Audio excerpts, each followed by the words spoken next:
Friends, fans, and fine folk, grab your drinks and snacks and come on down to the home brewing workshop with me and Adam King. It should be working by the looks of it. Looks like the audio tech goblins are playing along for once. We are going to be going through some homebrew today, making some new spell for the game. One of Adam's babies. Adam has come up with this. Something that we maybe, depending on how we go with it, might even put into D&D. Very exciting. All right, let me get this sorted so I can see myself properly. There we are. Cool. I'm not sure if you've got it live on your stream yet, but should I give a a bit of an intro into what I was thinking for this spell? Absolutely, yeah. So I'll just give a quick intro in case people are new to what we're doing here and what. That's a good point, means. Actually, as well. So D&D, if you're only exposure to D&D is through the Viva La Dirt League D&D channel, you might not be aware, but D&D is a game that you can go out and buy like books and rules and it's got everything in there, monsters, stat blocks, and spells and everything. One of the cool things about it is that you don't really need anything for D&D. You just need friends and some kind of random number generator, like an app or some dice. And your imagination.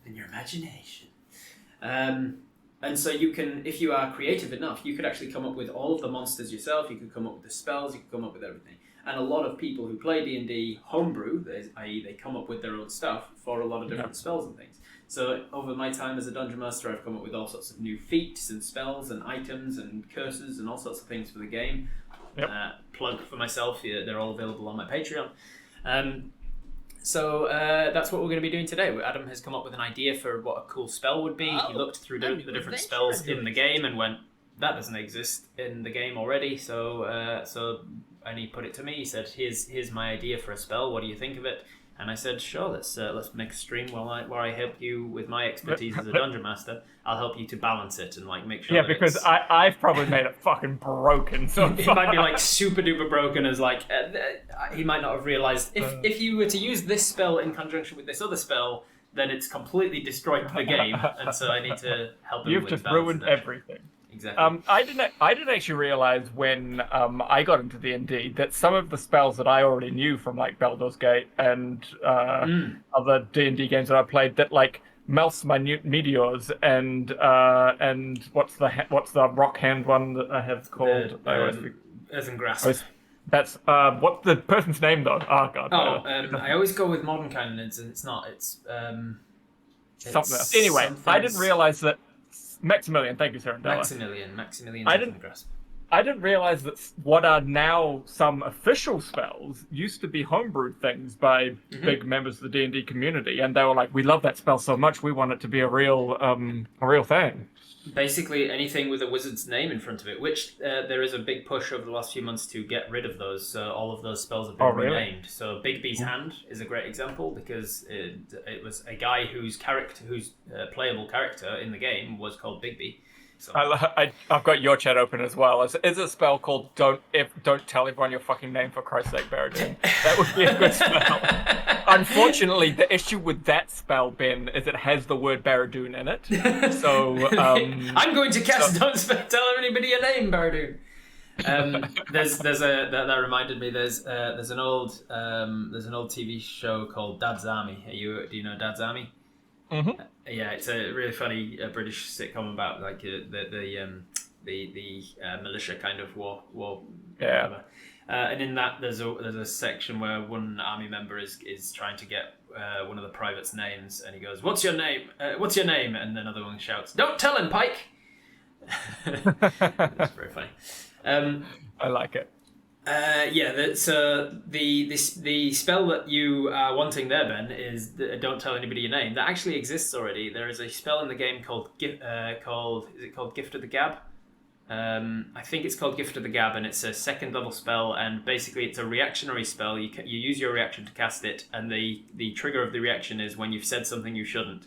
And it rewinds the last 6 seconds in the oh really in the minds of everybody around you. Jesus, I think I need that spell. Yeah, that is genuinely a very good spell. God, that might be quite useful for me. Um, Shall I dump on what my plan was for this spell before we unveil it? yes, yeah. Give us your plan for what spell we're going to be making for Baradun today. So I've been thinking about how much it kind of came from two things. One, how I love the utility of major illusion, major image. I always forget which one fucking is. Major image is the name. Major image, yeah. Because it's minor illusion, then major image. They really need to fucking. Yeah, they really should have put them. Really confuses. That really fucking confuses me. Anyway, I was thinking about the utility of that, combined with how much I'm loving animate object, and now oh no, I shouldn't say that. I've got another spell coming up that I have only used once, but absolutely love. It's a good one. It's a very good one. And I was just thinking about what Baradun would like to do in D&D, and what that is summon an adventurer to fight for him. And I was like, what would that look like, and how would that function? Like if like literally in the world of the game, if I use magic to pull an adventurer from somewhere in the game, that would be a real human playing the game. Yeah. So I was like, what would that look like if I wanted to get an adventurer to fight with our party? Well, initially what would happen is they would turn up and they would be pretty baffled at first because they would have been off doing something else. They would have been right in the middle of something else, some other quest or something. They may have even been away from keyboard. Which is something that I'm going to put into this as well. There's going to be a random chance that the spell I'm going to make the actual effect of the spell rather powerful, but then offset that with the chance that the person comes in confused and maybe AFK. Yeah, that's great. I love that. So I was like, well, yeah, we need some fun about potentially coming in with confusion or something like that, and having to do a charisma. Basically, Baradun has to do a charisma check to convince them that this is part of the game. It's like, oh yes, adventurer, finally you're here. I really needed your help to kill these rats for me. Yeah, just like it's a quest, and there's a whatever. They'll probably we might think about making there be some kind of offset as to like you can offset their confusion by giving them money or something. So if it costs you a certain amount of gold, they can just be like, sure, exactly. I'll take this random quest or whatever. Maybe. Exactly. And then that basically once you've managed to convince them of that, they are much like a normal summon, considered an ally, and will fight for you for X amount of time. And I put. I mean, maybe now it's good to show the description of it. Let's head on over to the other page where you'll see this. I had fun making it myself at first, and this is what I wrote. You summon an adventurer which appears in an unoccupied space that you can see within range. The adventurer disappears when it drops to 0 hit points, when dispelled by the spellcaster, or after 2d4 hours, at which point they log off for the night and go to bed. I've realized that that's quite a long amount of time playing games for some people, maybe not for others. When the adventurer first appears, they suffer the effects of confusion. The spellcaster must make a successful charisma check to convince the adventurer that this is part of the game, at which point the effect drops and the adventurer is an ally to you and your companions for the duration. On a failed check, the adventurer maintains the confusion effect. You can attempt another charisma check at the beginning of each turn. Roll initiative for the adventurer, which has its own turns. It obeys any verbal commands you issue to it, no action required by you. If you don't use any commands, the adventurer, it defends itself from hostile creatures and attacks hostile creatures. That sounds good to me. And then we need to make an adventurer stat block, basically. We'll make the adventure stat block, and I like the idea of making 4 different ones and rolling randomly to see which one you summon. The Warrior Mage Hunter Priest kind of already, probably coincidentally, goes in line with the way that they were going for 1D&D before they kind of half-scrapped 1D&D. They split the 12 different classes of the game, the core classes, into 4 groups of 3, and they called them priests, which were druids, clerics, and paladins. Experts, which were bards, rangers, and rogues. Fighters, I think they just called, or warriors, I think they called them, which was fighters, monks, and barbarians. And then spellcasters or mages or whatever they called them, which was the sorcerers, warlocks, wizards. Yeah, So that's interesting. Kind of make that's sense. A really weird choice, I feel. But anyway. Yeah, they went with that. So there's still going to be those 12 classes in the next versions of D&D, but they've given them all like those each of them will have like things in common with the other three of their sort of little group. I got a quick question from Veshra in my chat. How did you guys recruit Rob? Did you put an ad out looking for a DM, or did one of you guys know him already? We've answered this in the past, but I want to answer it again really quickly now. Yeah, do. It was actually kind of an aligning of stars, as we had been wanting to do D&D content. And a common friend of ours, Spidey NZ, who hangs out in stream from time to time, introduced us, like literally out of the random. I hadn't put out into the universe we were looking for a DM. It just happened to, Spidey was like, have you met Rob? He does Dungeons and Dragons. And we're like, oh, that's great. And we had a meet up with Rob to chat about it and kind of decided that we would like to, we'll try figure it out and see, how we'd do it and that kind of jazz. But there wasn't any urgency, I guess, to actually do it. And then literally like a few days later, we got a sponsored job from Dungeons and Dragons wanting us to make a D&D campaign. Yeah, it's pretty freaking insane. And it was just like all of these stars just aligned, and we're like, oh, I guess we're doing it. But yeah, I kind of like I knew that like summoning an adventurer could be slightly OP, so I was like, I like the idea of some description of confusion thing, or and yeah, I like your idea that they could possibly be AFK or something. Yes, I like that. So let me jot down a couple of ideas that we'll pop in here. I'm gonna go to typing on of AFK. 4 different stat blocks. We've got this to do, so I'll put this in a thing here like that. Chance of AFK. Reference other summonings, because there's lots of things that can summon people in the game already, so we can use those for balancing. Well, that's why I kind of built this from Summon Celestial. So yeah, it's on the thing I was reading from before, it said 7th level, but if we make it 7th level, I won't be able to use it forever. So yeah, I'll balance it down a little bit, make it a little less powerful than the Celestial shit, and less costly too, because Summon Celestial costs you like $100 an hour or something, 100 gold an hour for them. Oh really? Jesus, I did not see that when I was doing the thing. Yeah, Summon Celestial. I think it's Summon Celestial that does it. You can keep them there for like a minute if you want them just for a fight. If you want them there for an hour to help you with something, that's fine. And if you want them there for a day, you can give them like 1,000 gold or something. But it costs you a lot of gold to keep the Celestial there. All right. While I'm on this though, I'll just want to show you this one. Spells Gift of the Gab, 2nd level enchantment spell. It is available to bards and wizards, not sorcerers. So we would have to do some tweaking if you wanted it as Baradun. But the spell says Jim Dark Magic. This is from the Acquisition Incorporated campaign, which is notoriously like a little bit sillier. Jim Dark Magic is said to have invented this spell, originally calling it I Said What? Have you ever been talking to the local monarch and accidentally mentioned how their son looks like your favourite hog from when you were growing up on the family farm? We've all been there, but rather than being beheaded for an honest slip of the tongue, you can pretend it never happened by ensuring no one knows it happened. When you cast this spell, you skillfully reshape the memories of listeners in your immediate area so that each creature of your choice within 5 feet of you forgets everything you said within the last 6 seconds. Those creatures then remember that you actually said the words you speak as the verbal component of the spell instead.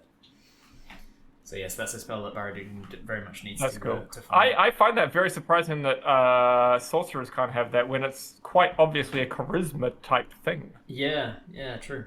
Bards and wizards. That's weird. Yeah, anyway, I would be open to giving that to Baradun if you wanted it. All right, but let's have a look at this one. I'm going to open up the items, the magic items of the game, because there's one in my mind called the Horn of Valhalla. Horn of Valhalla. Can summon a bunch of berserkers to fight for you and stuff. Oh yeah, that's cool. Is it like a kind of like mercenary type horn? Yeah, Horn of... That's not the Horn of Blasting, Horn of Valhalla. I think it's only the Horn of Valhalla, which comes in different rarities. As an action, you can use this to blow the horn. In response, warrior spirits from the Valhalla appear within 60 feet of you using the statistics of a berserker. They return to Valhalla after an hour or when they drop to 0 hit points. Once you use the horn, they can't be used again until 7 days have passed. so there's like a cooldown on it. Yeah, it's a bit of a cooldown. Interesting. 4 types of horn are known to exist. Quite a lot of berserkers, Jesus. Yeah, four are known to exist, made of different metals. The horn's type determines how many berserkers answer its summons. If you get the most common one, then 2d4 plus 2, you're going to get anywhere between 4 and 10 berserkers to fight for you. Which is the rarest one is still... the most common one is still very... yeah, you could get up to 25 berserkers to fight for you, Jesus. yeah, with an iron one you could have 25 berserkers. And a berserker is a challenge rating 2 with 67 hit points each. Jesus, man, that's a very good item. Yeah. I was. There was part of me that was thinking when I was making this, if you summoned a party of adventurers, or like it's 1d4 plus 1, so up to a party of 5 adventurers, minimum of 2, max of 5 type thing, but. I don't know. I feel like it's just best to do one. So, yeah, I would say that generally speaking, for DMs in particular, most DMs that I know, and I'm no exception, hate summoning spells in general because it complicates a battle so much more. It's like, fuck. Especially because if Baradun's using this spell that he's just got recently that we're not going to spoil, and he's also using the animate objects, and then he casts this, then suddenly the party goes from the 4 of you, a 5th person for a guest, a 6th person for an ally that you have with you, and then like 4 11 other things, and then it's like, and then all of these things, and I've got to have minis for all of them, and I've got to keep track of initiative for all of them. Yeah, I was talking to when I did that Cyclone charity game, and I was playing Inquisitor Bonecaller. I was talking to the DM for that about it as well. And he was like, necromancers actually, when you get higher level, get annoying to play because you can have like 30 or 40 undead following you. Yes, exactly. And you have an entire army of them, and then you can technically act each one of them individually and stuff. Most GMs by that point will just be like, "Look, I will throw minions at you so that you can just have those fighting off to the side. The minions fight your minions, and well done. You can focus on the big guy. But I'm not going to roll out the individual kobold versus zombie fights that are going on. No." Baradun has summoned Jeff. Best spell ever. Yeah, I've seen that a lot in my comments. Someone was saying we should make one of the adventurous stat box be Jeff. I don't want to do that because I want to save Jeff for nefarious purposes, and this is meant to be real players. Yes, yeah, that makes sense. There is another spell I'm thinking of, another item rather, called the Deck of Many Things, and one of the things in that is if you draw a particular card, it can do like game-ending shit. But one of them is a knight of your race appears from memory. Yes, sir, and I do have nefarious purposes for Jeff. I am plotting something. If you draw the knight card from the Deck of Many Things, you gain the service of a 4th level fighter who appears in a space you choose within 30 feet of you. The fighter is of the same race as you and serves you loyally until death, believing the fates have drawn him or her to you. You control this character.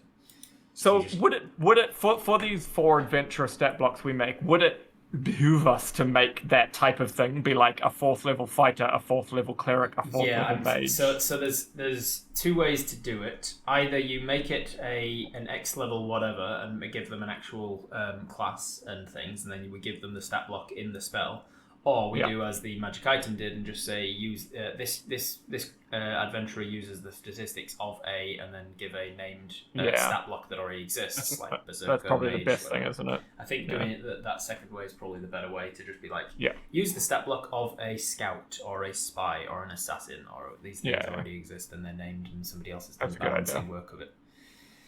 What is Baradun's class, says Slater? Baradun is a sorcerer. Alright, so that said, then let's go to monsters. Let me look up the monsters. Let's search by humanoid, and let's have a little look. Let's go from challenge rating 1 to challenge rating 6, and just have a little gander through them. Have a think. Yes, I'm a wild magic sorcerer. Thank you, Timothy. Wild magic sorcerer, hence his wild magic surges that happen from time to time. Thank you, Carissa. The vampire skit is easily one of your best skits. I fucking love it. It turned out so well. I'm really happy with it. I haven't actually seen it yet. It's been popping up on my YouTube recommended, so I haven't got around to watching it. It's already at 1 million views, and we only released it on Monday. Jeez. Alright.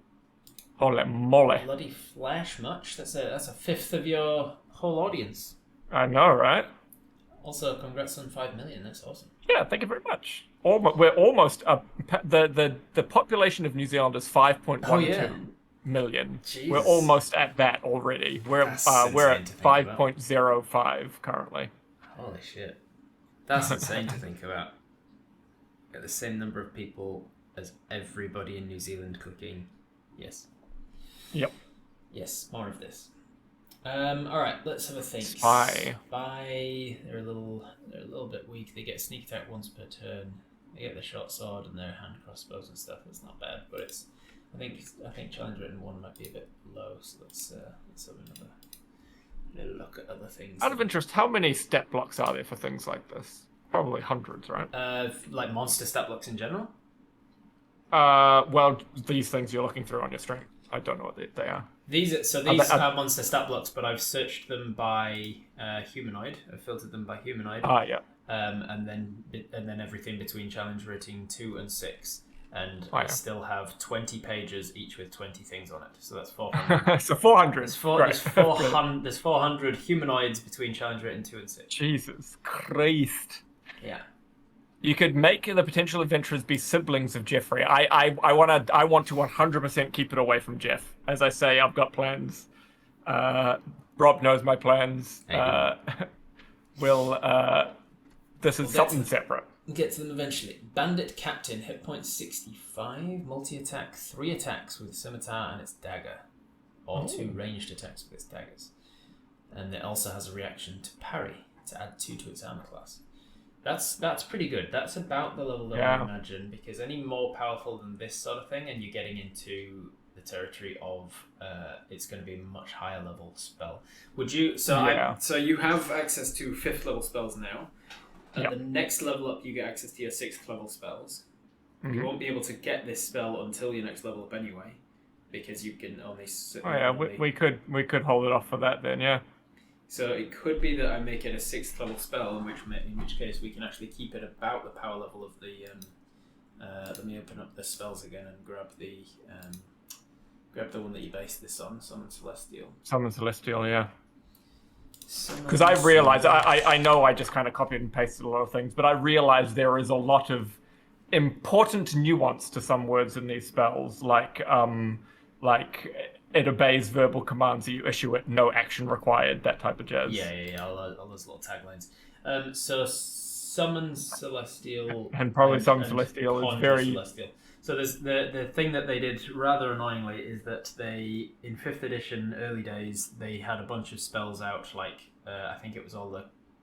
Which one came first? I think it was the Conjure ones that came first. Well, Serendale asked a question, what was it? If you summon a priest, is it always the same priest? No, I think it's just like, you're on a server with 1,000 players currently playing. It's just randomly one of those 1,000 players. Yeah. Not always the same. There's my gut feeling. Summoned. Yeah, my gut feeling would be the same, that you're just grabbing a player from the server. Yeah, it's literally just 1 out of 1,000, someone turns up. Variable ability? Yeah. Question mark? Yeah, I wonder if there's a way to build that in a little bit. Yeah, one thing we could do there is that as I'm going through these ones, I could actually grab a couple different. So I could grab like 3 different stat blocks from the humanoids, and go and have a table, and you roll on it, and there's a chance it's a sort of a level 1 fighter, and that's you just happened to get one of the players that's kind of shit, new to the game or whatever. Yeah. And then, but there's also conversely a chance that you get somebody who's like an expert at the game and like speedrunner and stuff or something. And defeat bosses. That's a good idea. I'd be keen on that. Would that be a fun thing for you? Yeah, I think that would be a fun thing. Yeah. Yeah. All right. Let's do that then. Let's go variable ability, and I'll grab one of each challenge rating. We'll go Wait, let me think. D6 because I want it to be a bell curve. So we'll go with a 2d4. and then you go between 2 and 8. So there's 7 different challenge ratings. All right, yeah, let's do that. Let's have a think about this. This is gonna work. Table. Introduce a table. As a previous skit has shown, you have to be very clear on the objectives needed to complete the quest. Well, maybe that's part of my, as I roll the charisma check to see if they stop having the confusion condition. Depending on what I roll, I'm either very clear with my quest objectives or not clear at all.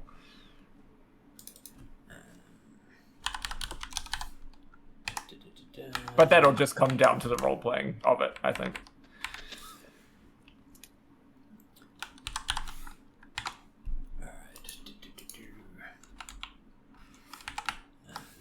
Can you hit save on your thing just so it updates for me? Yeah. Auto saved.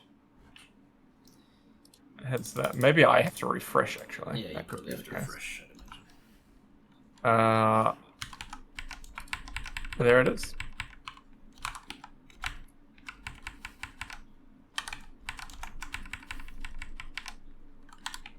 Yeah, I think that could work. 6, 7, 8. Copy.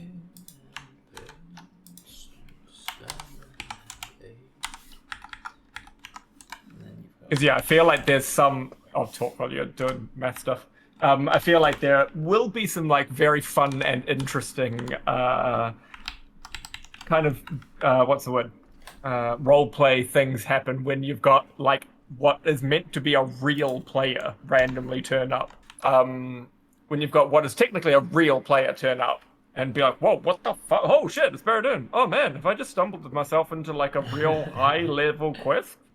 Man. And then be like, yes, this definitely is a super high level quest. Good job, adventurer. Most You're one of certainly. the best. This gives an average of 3. That is what I'm after, old Mr. Frodo. I want a bell curve. I want a bell curve so that the average is about a 3. I might lower it down a little bit more. I'll have a look at 6th level spells and see where, with balance how that comes out. Is the name of the spell decided? I currently have it as Baradun's Summon Adventurer, but yes, I mean that could change.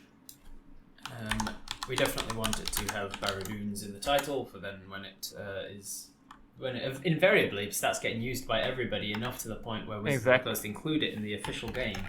Exactly. Summon Adventurer. And Summon Adventurer rather than Conjure Adventurer means that you're actually bringing them from somewhere that they already exist. As opposed to making them out of the ether. Thin air. Out of the weave. Okay, so the result of roll 2d4. The result is that the CR of your creature is going to come in. So examples, and then I love the chocolate chip that we've got going. Is that like one of the flavors that? Yeah, that's this stupid what do they call it? The example, the template that they give you in the in this situation. Instead of just giving you a template, you have to delete all the shit that they put in there. Result examples. Baradun's random quest. I don't know. I mean, from their point of view, it's going to seem like a quest, but from my point of view, I'm just yanking an adventure from somewhere out of the game. Tell you what I'll do eventually, because we're going to do mages and shit, aren't we? I'm going to do mage, we'll do whatever. Let's go back down here then, and let's grab the challenge rating of a half. Humanoids with a challenge rating of a half. There are 60. Oh wow! Didn't even know you could have a challenge rating of a half. Oh, you can have a challenge rating of a quarter or an eighth or 0. That's so silly, but I love it. Yes, it is a bit. Let's go with a battle hammer dwarf. Let's have a look. Call it The World Needs You. Nah, it's got to have Baradun in the title. Gotta have Baradun in the title. We could have a battle hammer dwarf as as an example. So let's go with. Let me just double check what I'm doing here. So result. Very on brand for Baradun. Yep. Baradun needs you, adventurer. Baradun needs I didn't see a suggestion to other. What was it? I'll scroll up. Adventurer Roulette. That's basically the vibe of the spell, for sure. Priest and Hunter. Hunter doesn't encompass rogue like folk. So I think we'll, for now at least, go with expert, because that's the... Yeah, what did I say? I can't remember. Warrior, Mage, Hunter, Priest. Yeah. It's, the Hunter is definitely the one that I'm not set on.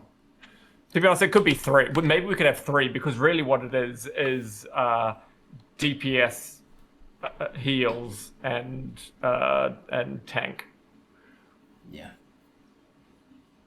Yeah, the D&D is based on a classic trope of 4-party adventure, though, because otherwise with the DPS, because with the DPS heals and tank, you don't have the sneaky person that's like really good at survival and tracking and hunting and exploration kind of stuff. Okay, cool. So what are you going? Warrior, Mage, Priest, Expert. Experts. That's the language that they used for 1D&D when they've split them into the 4 different categories. So we'll just go with that one as well. Yeah, may as well go with that then. Yeah. So are you actually? So you're actually what you need to look for here is 7 times 4. You're looking for 28 different things. Yes, I will be doing. This is not something that I'll do on the stream now. I'm just going to get some examples, and then I will decide on the examples of the things. But and then it'll be a mystery to me, which is nice. Yeah, exactly. And then you can cast the spell and roll it, and I'll be like, boom, Battlemaster Dwarf or whatever. So a Battlehammer Dwarf. So for a warrior, it'll be a Battlehammer Dwarf. I like that. For instance, if you were to roll your 2d4 and get 2, you're like, shit, I'm going to get a level half. I'm going to get a little level 1 person who's chosen to play a dwarf because they didn't know what class was best, and they've got a warrior dwarf and they are level 1. Great, fucking awesome. And you've spent your 6th level spell to and they were literally midway through the tutorial, and here they are to get you. Well, yeah, they were halfway into the tutorial. And they're like, "Oh wow, it's one of those games where like you're midway through the tutorial and then the inciting incident happens. I'm meeting the main character. There it is. Oh my god, they're so good!" And he's gonna be obsessing over you, and you're like, "Yeah, kill that hag, kill the hag." Fight it! Ah! Immediately gets squished, and the player's like, "Oh, it's like Dark Souls. It's like designed to kill you." Whereas, for instance, a conjurer wizard. Don't bag on dwarfs, Adam. That's how we play. Well, whereas, I can bag on instance, dwarfs under mage, if you were to be lucky enough to roll 2d4 and get 4s on both, you might get a conjurer wizard who has all of these abilities with fireball and stinking cloud and mage armor and unseen servant and 60 hit points. Ooh, I like the look of that. and then as a compounding effect, your conjurer wizard can then do summon elemental. Should the duration be 2d4 and not 24? It must be too small on your screen. The duration is 2d4 currently, but that might change. Who knows? Yeah, I think they might be looking at my screen, which was not changed to 2d4 hours yet. This stuff is the duration from the previous one, which is haven't changed yet. We could do 1d4 hours. 8 hours seems like a large amount of time. Like I'm only going to be using them for the battle. Does that really change much? I don't feel like it's not a major. Well, the shorter time, the more we can ramp up power of other things balance wise. Yeah. But if you make it like, if it's basically just for a battle, it's usually a minute. So generally speaking, things have casting times of an action if they happen immediately. Yeah. They have casting time of a bonus action if it's even quicker. A minute if it's something that's like out of combat, but you don't want to take too long to do it. 10 minutes to cast, or an hour to cast. And then for the duration either lasts instantaneous if it happens straight then and there. It lasts for like, there's very few spells, but I think there's 1 or 2 that last for 1 round, like Shield. And then there's the duration spells that are usually like a minute if it's a combat, 10 minutes if it's like an encounter, like a puzzle or something, and then like an hour or more if it's like an out of combat thing that it's just meant to last. I'd be willing to drop it down to like 10 minutes or an hour. Yeah, I think 10 minutes. I think 10 minutes is a good one because that gives it the time that you can use them out of combat if you happen to summon the hunter class or the exactly. I could actually use them in a puzzle and use them to get squished in a puzzle instead of me, type thing. Yeah, I'm also thinking that because I don't want you to feel like you've completely wasted a 6th level spell by wanting to summon a warrior to fight with you in a combat and getting instead a priest who is the 1st level. So I think you should be able to choose which of the 4 you want, and then the randomness comes in, like the experience. Yeah. That's a good idea. Same spell, but you can choose whether you want a priest. I reach out into the void for a priest. Greg has gone down, and so you've got fuck all healing, and you're like, shit, we really need healing, or we really need to heal Greg, or we need to bring somebody back to life quickly.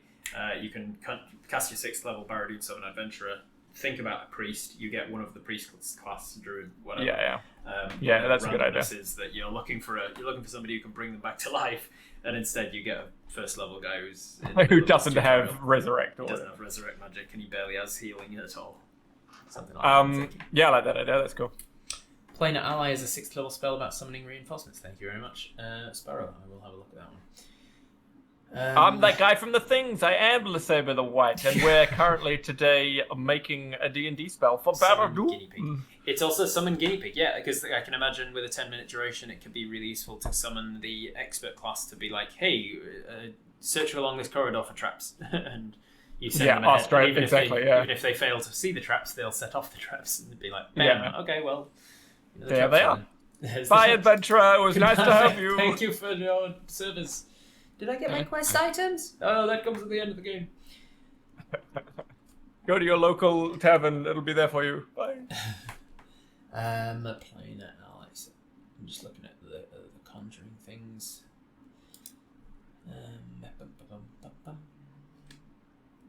If the spell was higher level, would you propose having to make 2 wild surge rolls after failing the spell? I don't know, Rob. What do you think of that? Nah, not really. I don't want to fuck with the wild surge. It's only one spell. I'm only casting one spell. Yeah.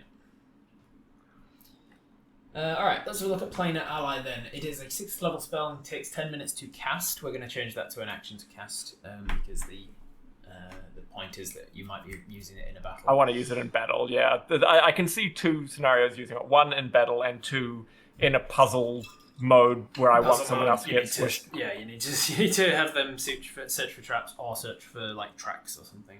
And I don't want to be one of the 4 of us that dies searching for traps. Yeah, exactly. And using it to cast them to get another mage would be interesting as well. If you need a particular spell or. Yeah, true. You beseech an otherworldly entity for aid. That being must be known to you. A god, primordial, demon, prince, some other being, cosmic power, entity, sense of celestial, an element, fiend, loyal to it to aid you. Yada yada yada. If you know the creature's specific name, you can speak that name and blah blah blah. When it appears, it's under no compulsion to behave in any particular way. You can ask it to perform service in exchange for payment, but it isn't obligated to do so. Yada yada yada. What does duration instantaneous mean?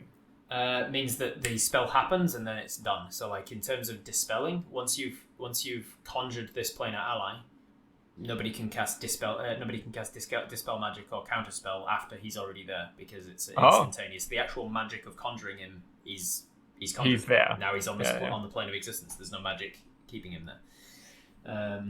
Interesting. Cool. That's a very powerful spell. Variety of forms. Celestial might require a sizable donation to a blah blah blah. As a rule of thumb, this is the one I was thinking of. I think actually, as a rule of thumb, the task that can be measured in minutes requires 100 gold per minute. Yeah. The task that can be measured in hours requires 1,000 gold per hour. A task measured in days requires 10 grand a day. The GM can adjust these payments based on circumstances. Yeah. Plumpernickel, the idea of summoning a person to use as cannon fodder does not bode well for Baradun's good-evil alignment. but I'm giving him a quest. He's playing a game and he wants quests. It'll be fine. Yeah, with Planar Ally, I think that's too different from our purposes to be of use as a basis to the spell, because it's completely different. It's about summoning someone who's the power of the spell only comes from the fact of the power of the thing that you're summoning, in terms of it being a celestial, like otherworldly thing that is capable of great deeds. Yeah. So we're not going to bother with that one, but there were a couple of other conjure/summon spells of this level. Let me have a look at those ones instead. Like Summon Fiend, for instance. Call forth a fiendish spirit, lasts for an hour. Casts an hour, an action, but lasts for an hour. Use the fiendish spirit stat block. Oh, that's cool. It uses a 600 gold piece vial of human blood. Jesus. But it doesn't use it up. Like, you just need that on you, and then you can I use that to have it. Once. Yeah, once you've got that once, you can cast it. I was wondering about that, because Summon Celestial had a material component as well that seemed pretty intense, and I was like, I don't know if I want to do that. That seems... So there's two different... Yeah, there's three different ways that you can have material components. One that doesn't specify that it's consumed, or it doesn't specify how much it costs, in which case, if it doesn't specify a cost or the fact it's consumed, you can replace that with one of your components, one of your what are they called? There's a word for it. I'm forgetting the word, but your staff essentially would replace those. I know the word you mean, and it's just disappeared from my brain as well. Not totem, fucking focus. Focus, that's the word. There we go. I got there just as Hippie did, and now I'm going to get a bunch of people in my chat saying focus because of the lag of the stream. So you can replace it with a focus as long as the material component doesn't specify a cost or the fact it's consumed. Then there's ones like this one where it specifies a cost. Identify is the same as well. You need a pearl worth 50 gold, and chromatic orb requires a diamond worth 100 pieces or something. Yeah. Those things, you need the item itself. You can't replace it with your focus, but once you've got the item, as long as you've got it on your person, you can cast. And then there's the other ones that specify that something is consumed by the spell. Sometimes that's a thing that's worth money, but sometimes it's just like, hey, like one of the summon demon spells is you consume a vial of human blood during the casting of it, and so you need a new vial of human blood every time. My gut feeling was that this would just be my focus being my staff. Essentially, I'm just portaling them to me. Yes, I would imagine that it would have a material component, but that material component probably doesn't have a cost or a whatever, so it can be used as your staff. But then if you're separated from your staff, you can still cast the spell by finding the components instead. Like the point of the components is, like, for instance, the minor illusion spell requires a bit of fleece. And a lot of the components in the spells are like play on words, like detect thoughts. The component is a single copper piece because it's a penny for your thoughts. And then the illusion ones are often fleece because you're fleecing somebody, pulling the wool over their eyes, that sort of thing. So the fleece component can be just ignored if you have a focus, or if you are in like a situation that my character's been in before, where you're trapped in prison. As long as you can get, like, I once was in a situation where I was trapped in prison and I just asked the guard, can I get a woolen blanket? It's pretty cold. As soon as he gave me the wool, I had fleece, and therefore I can now cast my minor illusion. And so there's a way of getting around losing your staff if you have the focus. That's cool. If you have the component. So, so for components of this spell, it's definitely going to be vocal, somatic, and material. The material is going to be something fun, but nothing that you can't replace with your staff. Calls forth a fiendish spirit, manifests in occupied space, uses the fiendish spirit stat block, and this is an example of where they've given you a stat block instead. Drops to 0. The creature disappears when it drops to 0 hit points, or the spell ends. If that's not already in here, I think I would put it in there as well. Yeah, I'm going to put it in there as well, because that's generally standard for this kind of a spell. The adventurer disappears. Disappears when it drops 0 hit points or when the spell ends. Creature is an ally to you and your companions. Is that what you've put here? When the adventurer first appears, yada yada yada. The adventurer is an ally to you and your companions for the duration, yes. Yes, cool. In combat, shares your initiative count. If you haven't put that, I'm definitely stealing that because having to roll initiative for everybody. Yeah, I'm going to, instead of roll initiative for the adventurer, I'm going to say... Oh, really? Is that annoying? Is it just it's better really, to share your initiative count? Not Okay. annoying as fuck. It shares your initiative count, but takes its turn immediately after yours. So basically, it will have its own turn, but it will just go after you. So Fang finishes suggesting Baradun's meat shield. That's going to be what it's used as quite frequently. Please, adventurer, save me from a thing. It's an important quest of the game. It's an important quest. Here's your initiative count, but takes its turn immediately after yours. Correct. Obeys your verbal commands. No action required by you. If you don't issue any, it takes the dodge action. Uses move to avoid danger. Obeys verbal commands that you issue it. No action required. If you don't issue commands, it defends itself from hostile creatures and attacks hostile creatures. Yeah. Cool. I'm fine with that. Alright, cool. I think we are good to start balancing this now. So let's have a look. A range of, for these spells, it's usually a range of, you summon them within X number of feet of you, so I'm going to say, I think 60 is a good one. Yep. 60 is a good amount. 60 is all good. Range. I mean, I'm not going to be putting them anywhere else. I'm going to pop them near me generally. Next to you, so you can pop them out into the 60 feet gives you enough room to be like back away from what you think is a hazard, and then summon them right on top of the hazard to see if it is. Exactly.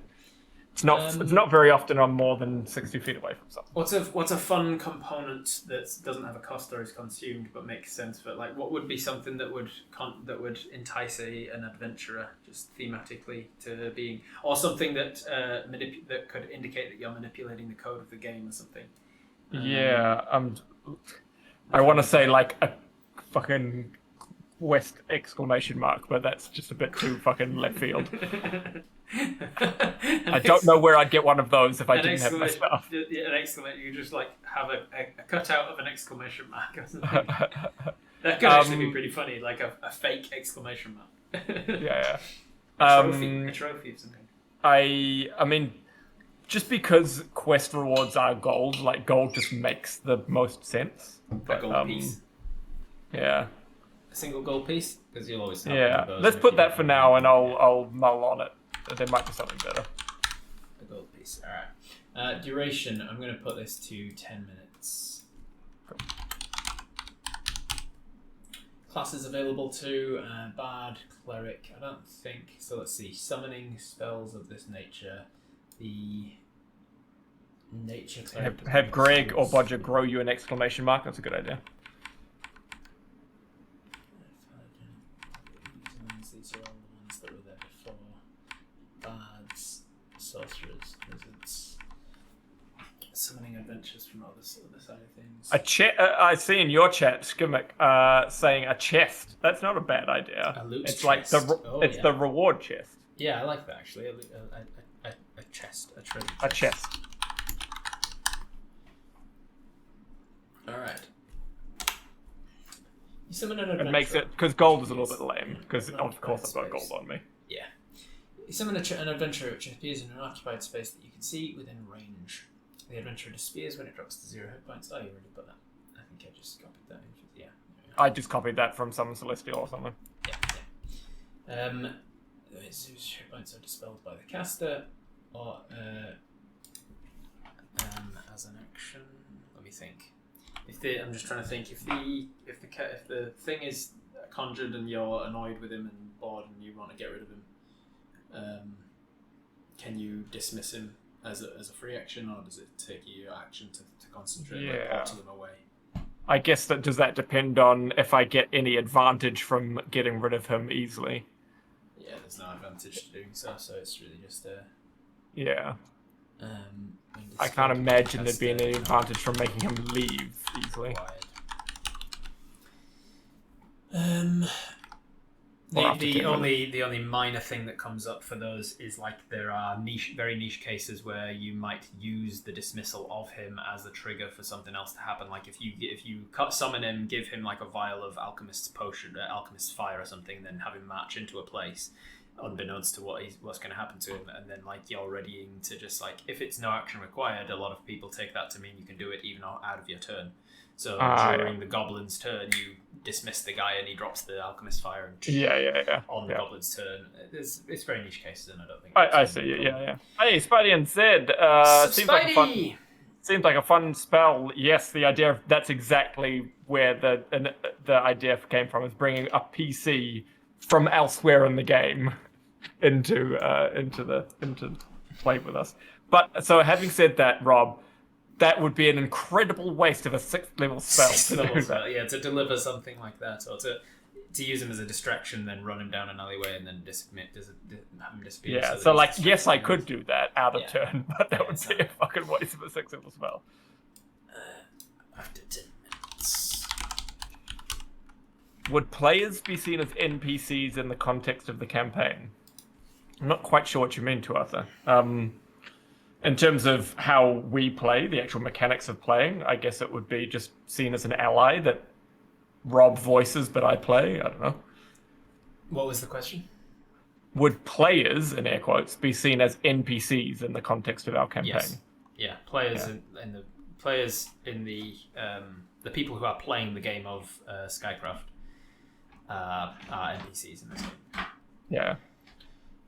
I'll come in for the Spidey saying he can be the adventurer that I summon. Pop in. When the adventurer first appears, they suffer the effects of confusion. Now, I struggled with this bit because confusion as an effect is not quite what I thought it was. No, the confusion spell gives you a random table of things that could happen, and you might act fine, you might attack your enemies, your allies. Yeah, it's not really what I wanted it to be. Is there something better? Yeah, what you tell me what you wanted it to be, and if there's not something that exists, we'll just... What I want them to do is basically not be scared, frightened. Frightened was my other option, but frightened's not quite right either. Frightened, you can still act, you just have disadvantage on stuff. Like I want them to be a general term for meaning you can't take actions or reactions. So they're incapacitated with confusion. It would be fine. We can do something like that. Okay. But what was your... You sort of finished telling me what you wanted. You wanted them to... What I want is basically they're not acting.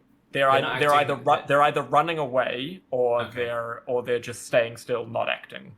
So able to move but not take actions. So we could just say they're incapacitated. Okay. When the adventurer first appears, roll. Because what I'm imagining roleplay wise is they come in and they're just going, "Whoa, what the fuck? I was just an owl and doing some questing and then I do a bad job of convincing them that this is a quest, and they go, "Is this a glitch? What the fuck? Maybe I'll just leave my computer alone for a bit and see if it resets." And they do nothing basically. You choose the type of adventurer.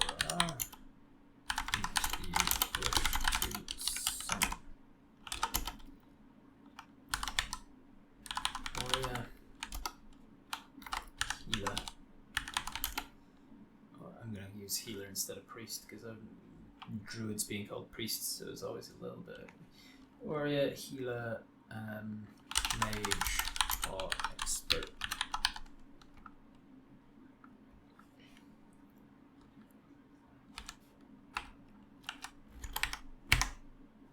I need to refresh again.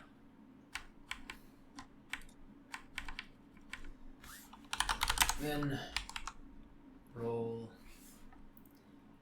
2d4 to determine. Redale, here's an idea. You could do a giveaway or something for people that have their usernames, gamer tags as the players for the spell. We could pick it from Patreon, like we are doing for our other gamer tags. That would be a good idea. Grab the before we actually end up implementing this spell in the game, we grab a list of the patrons at the time, like at the morning. And then you can read them out. And then I have a little list behind the screen in case you use this game, and I read it from there. That's good. Yeah.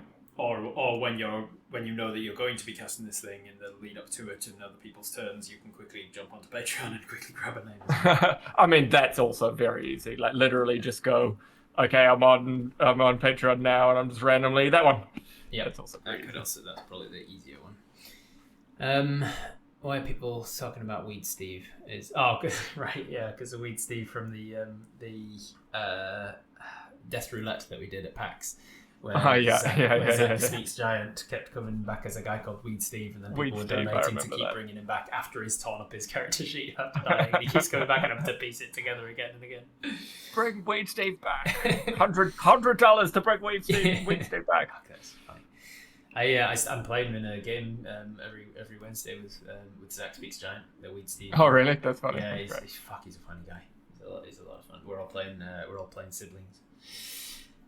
Then roll 2d10 to determine what experience level that player has. Dude face guy. Now all you need is a gaslighting spell. Wait, how did I get here? Yeah, I got that in my chat as well. Gaslighting spell's a good idea. Alright. That's just the kind of thing I love about this spell is that it is kind of perfect for Baradun as a charisma spell. Yes, yeah. Experience level that player has. It is fully based on trying to convince an adventurer using charisma that they're meant to be here. Alright. I'm getting bogged down in things here. Let's have a look. Roll 2d4 to determine what experience level the player has. Consult several examples of stat blocks to use. You must make it's always turned in the second person. You must make a successful. Then we've got the. Then we've got the things that are happening. Yeah, why are we changing this? You're doing. Yeah. Wowie says Baradun summons an adventurer for 10 minutes. Bod just spends that 10 minutes giving the adventurer an inspiring speech. and then the adventurer disappears. As soon as they get their temporary hit points, they disappear back to where they were in the game. And now they've got temporary hit points wherever they are in the game. It's great. Now, what I want... So, you actually brought up an interesting little point earlier. You said if I gave them a vial of...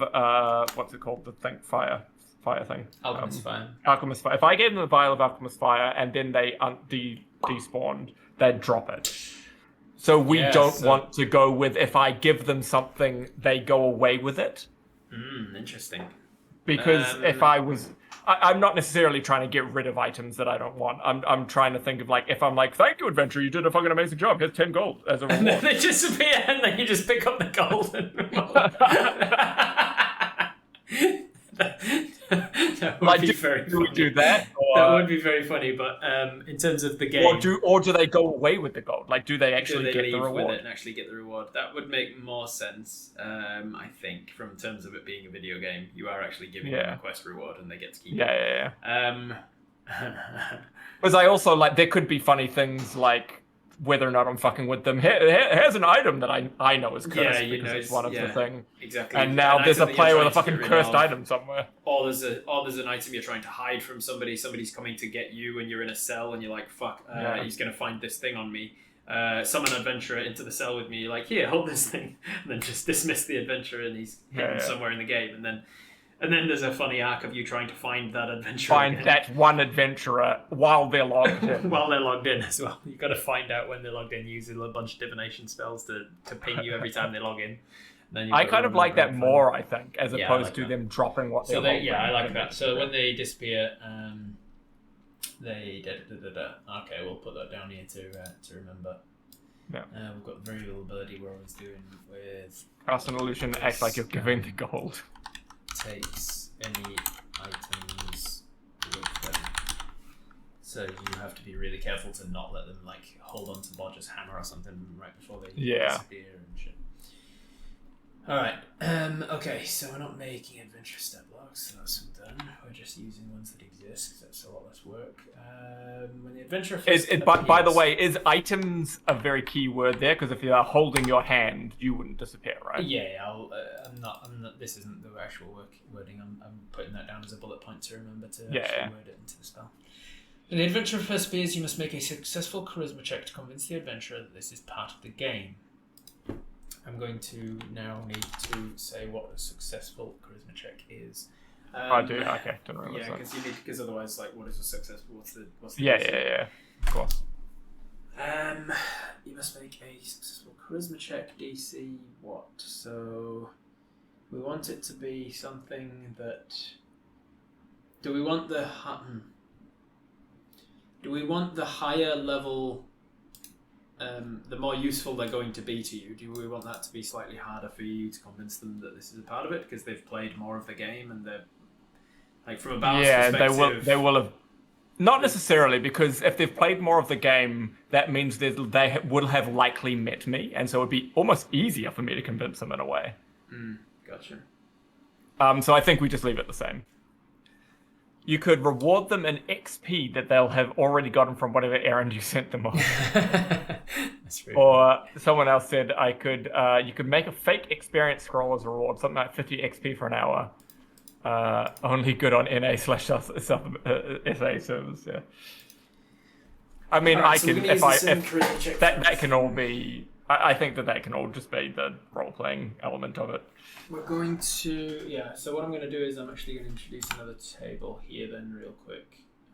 Just there. Actually, I'm not going to do that nonsense. I'm just going to make the table.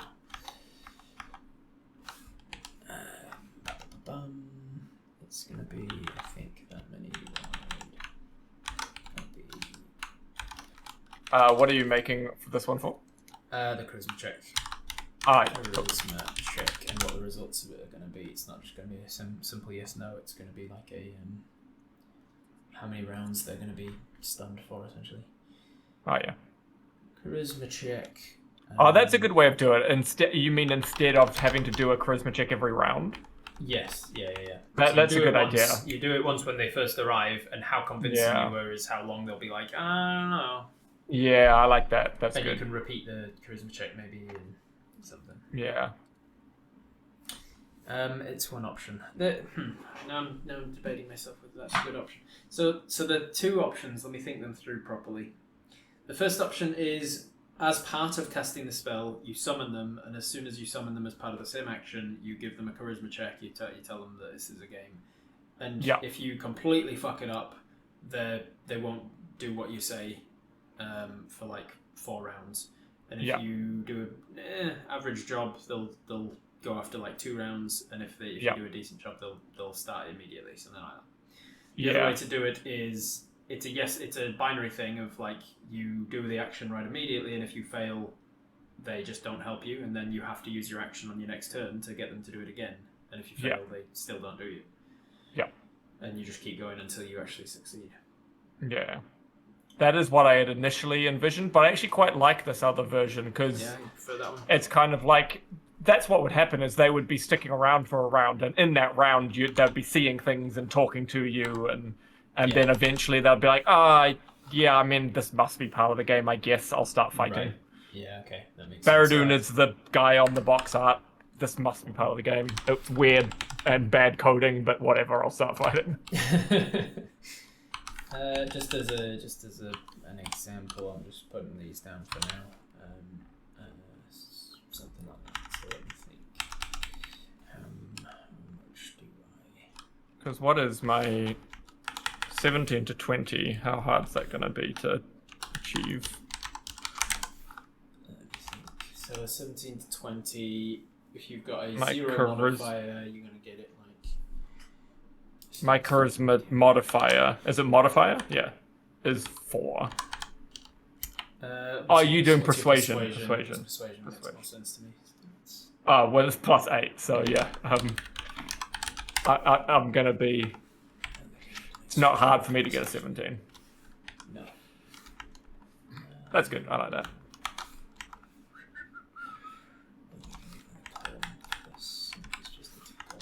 Is it always in a fighting capacity? No, not always, Spidey. We're talking about it potentially being in puzzle capacities as well. Like if I needed a ranger to be able to solve a puzzle or track a thing or find a beast or I don't know. Yeah, you can be like, hey, disarm this trap for me. Yeah.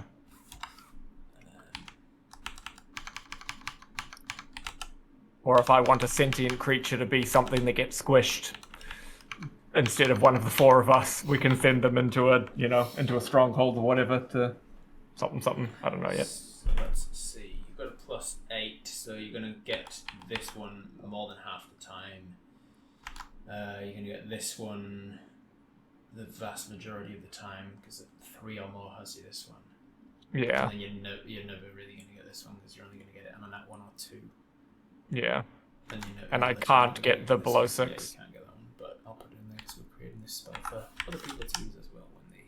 Yeah. Because this sort of thing is what I want to make more of when we start to, when we finally get around to talking about making a module or making like an actual book that people can buy and play through the same game. They'll have like their own spells, like they did with their Edition Incorporated and whatever the Critical Role one's called.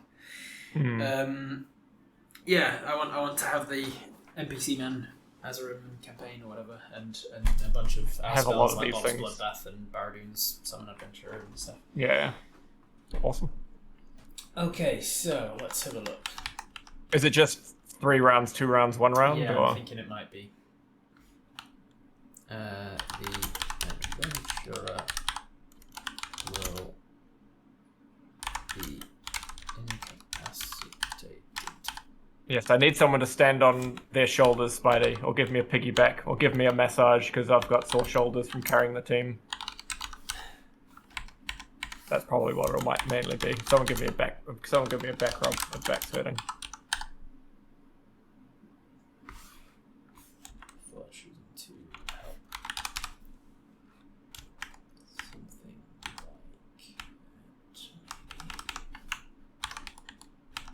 like Yes, high-tech geek, carrying the team.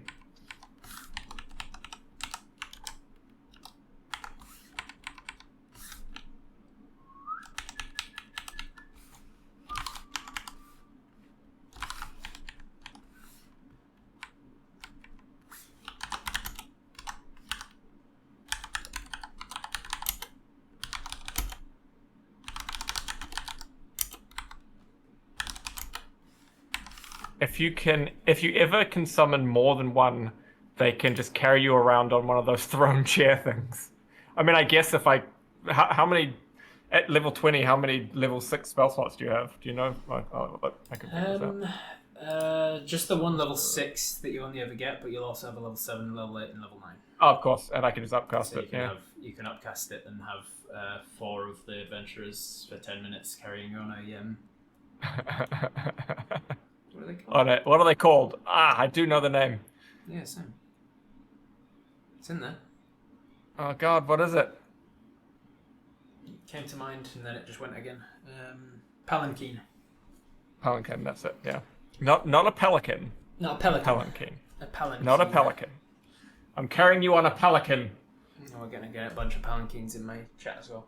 Anytime that I'm trying to think of something, because of the lack of chat, it's always just like we call it wallflower or shrinking violet in my chat in an in-joke kind of a way, because I was once trying to remember that phrase. What the difference was between a wallflower and a shrinking violet. And apparently, so says Roll20. At 20th level, you have 2.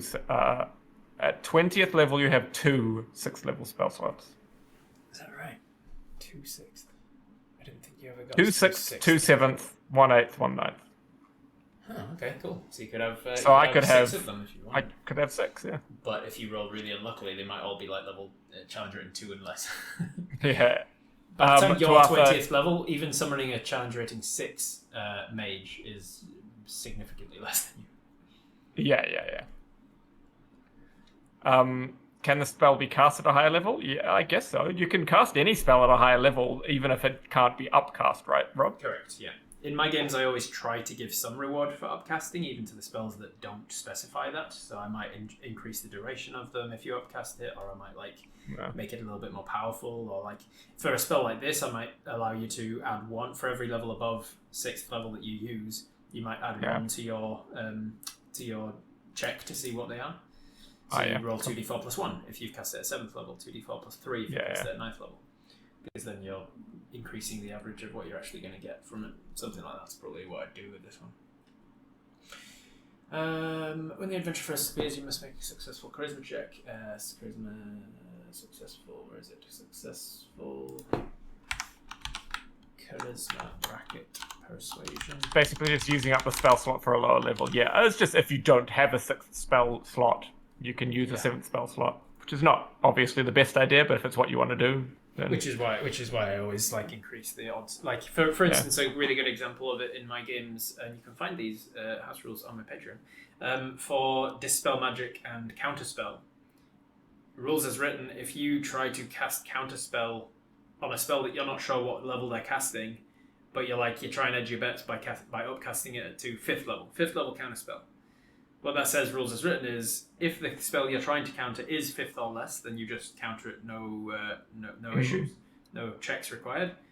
But if it is 6th or higher, you have to make a check, and the DC of that check is the same as if you'd cast it at 3rd level.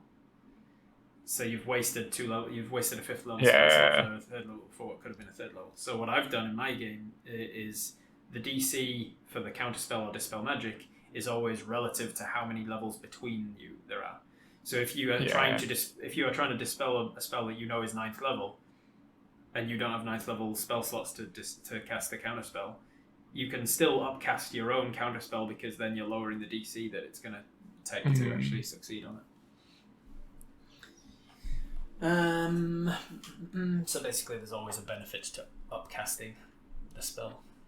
By the way, complete sidebar. Have you played the alpha of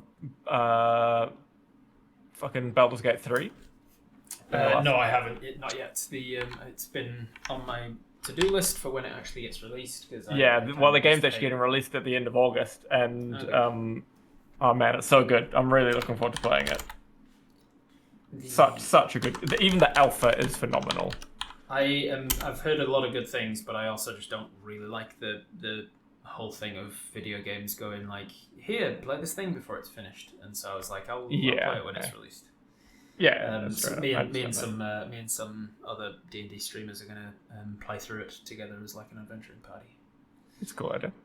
Adventure. I would give it a go off stream first. I'm not 100% sure how. Me and the boys played it off stream a couple of weeks ago, and it's fun, but not great. Not gripping. No, it's stream. No, it's more that the way you interact with NPCs is you do it individually, which it's hard to explain. You actually kind of need to experience it.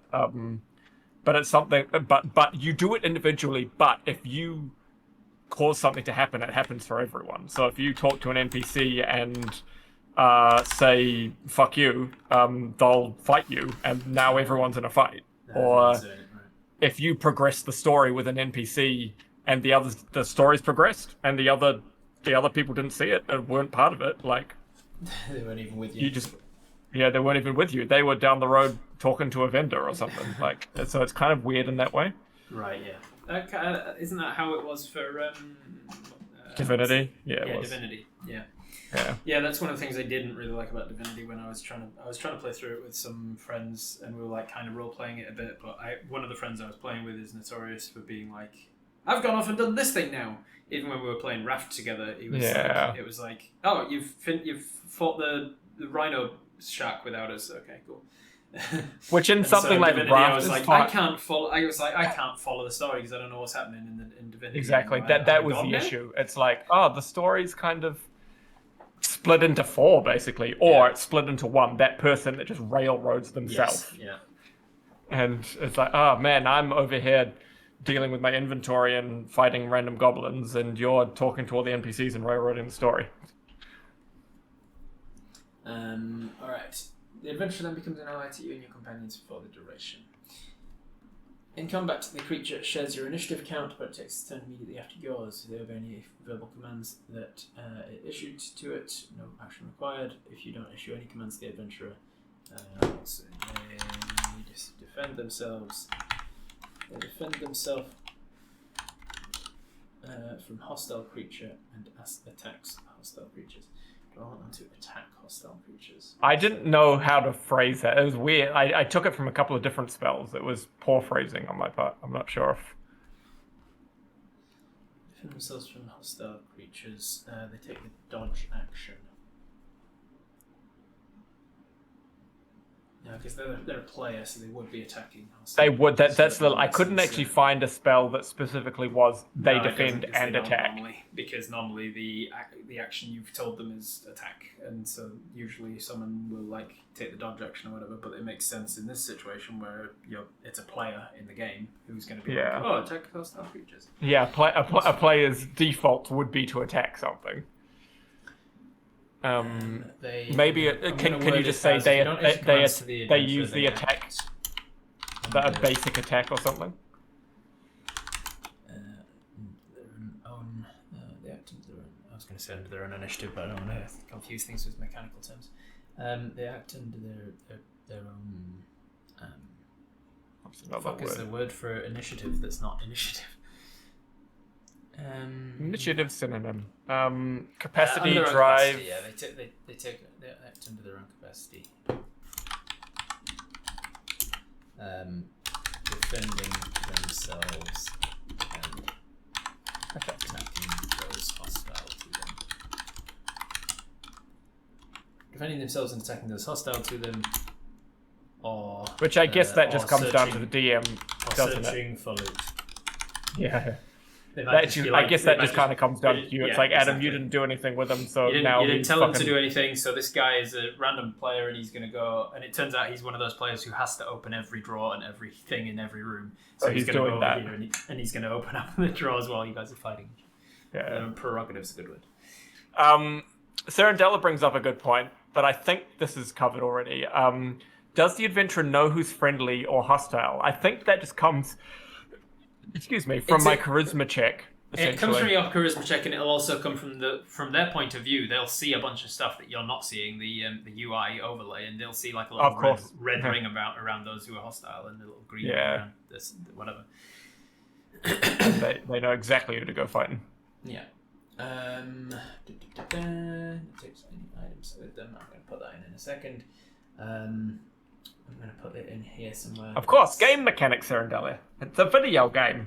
You summon an adventurer, which appears now. You can see within range. Adventure disappears when it drops to 0 hit points. You summon an adventurer, which appears in an occupied space. Oh, I'm looking for the right place to put that it's a different adventurer each time. You choose the type of adventurer which you wish to summon, and then roll to see what is that not implicit? I would have thought maybe not. Is a different and randomized player. Oh, spoilers, Spidey, for people who aren't part of the Kickstarter blog. But yes, maybe this makes them jealous that they're not part of the Kickstarter blog. Yes, I'm gonna, while you're writing, take 5 minutes to say we have the board store is nearly complete, but as part of the fit out of the board store, we need to make every single fake product that will fill that store because we're choosing to make it fully IP free now from now on. Nice. You don't need to Greek all of the products then. Yeah. So we're making a whole lot of fake Razer, fake Steel Series, fake Steam, fake Switch, fake PlayStation, fake Xbox, but also a whole lot of fake games. But there's a few games we don't need to make fake because we, for example, Skycraft have it. So we shared one of the Skycraft expansion CD cases on the Kickstarter blog the other day. There's a bunch more as well, but we're hiding those for now. We'll show you in the future. It's exciting.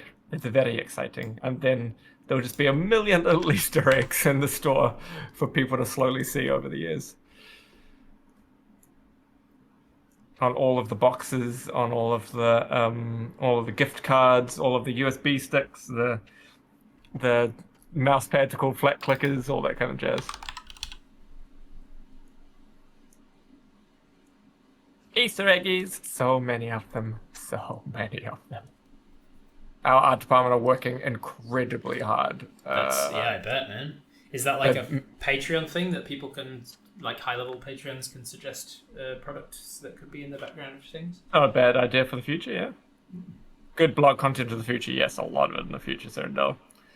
But yeah, the art department, not only our art department, but also our graphics department have basically teamed up in an effort level, a mammoth effort level endeavor to get all of the bloomin' boxes and everything.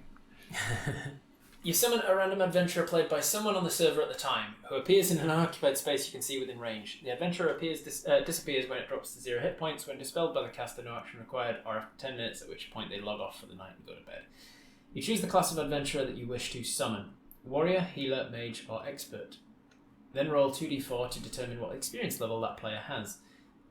Consult the table for examples of stat blocks to use, and I'll fill out this stat block in my own time when it's less boring for people to watch. Not so many eyes. When the adventurer first appears, you must make a successful charisma persuasion check to convince. You must make a. I'm just going to take out successful. You must make a charisma persuasion check to convince the adventurer that this is part of the game. Persuasion check. On a less than 6, the adventurer will be incapacitated for 3 rounds before choosing to help. Incapacitated with 3, on a 6 to 10, 2 rounds. On an 11 to 16, 1 round. And on a 17 to 20, they will choose to help immediately. The adventurer then becomes an ally to you and your companions for the duration. In combat, the creature shares your initiative count, but it takes its turn immediately after yours. They obey any verbal commands that you issue to it. Oh. No action required by you. If you don't issue any commands to the adventurer, they act under their own capacity, under their own prerogative, Under their own prerogative, defending themselves and attacking those hostile to them, or searching for loot, etc. I love it. The thing I was going to say was, I've already included that one, and then when the last thing is just, when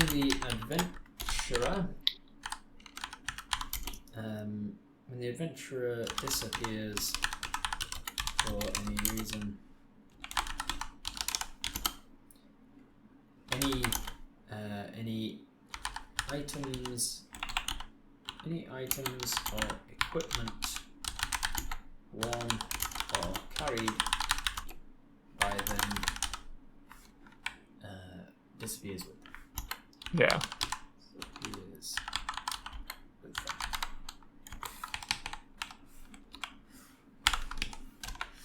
them. Cool. That is, I think, the meat and potatoes of it. What do we think, everybody? I love Obviously, it. It's going to be good fun. Table that can come together is going to be great, and I really like the idea that that will be a surprise to you when you do it. Yeah. Because you'll roll and be like, "Ooh, I got a 6, so that means I've got CR of 4 coming up, and that's a decent chunk." I foresee some naked NPCs. Yeah, they'll appear with all of their equipment on them. Baradun will strip them naked, dismiss them. I'll have that. Thank you very much. And then sell all of their equipment. Oh, I see you have one of the most powerful swords in the game. I think I'll have that, thank you. Yes. Can I see that? Adventurer, the world needs you to hand me your sword. Dismiss. What are we looking at? 9 minutes and 50 seconds? Can I have a look at your sword for a second?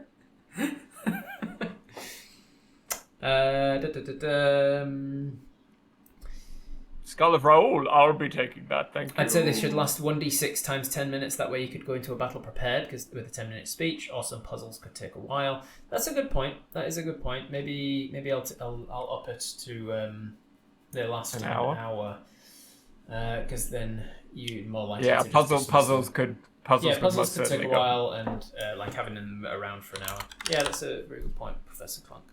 But I'll just make it an hour rather than 1d6 times 10. Then it's just more. Because the only reason is there's no there's no precedent for spells taking a variable duration of time.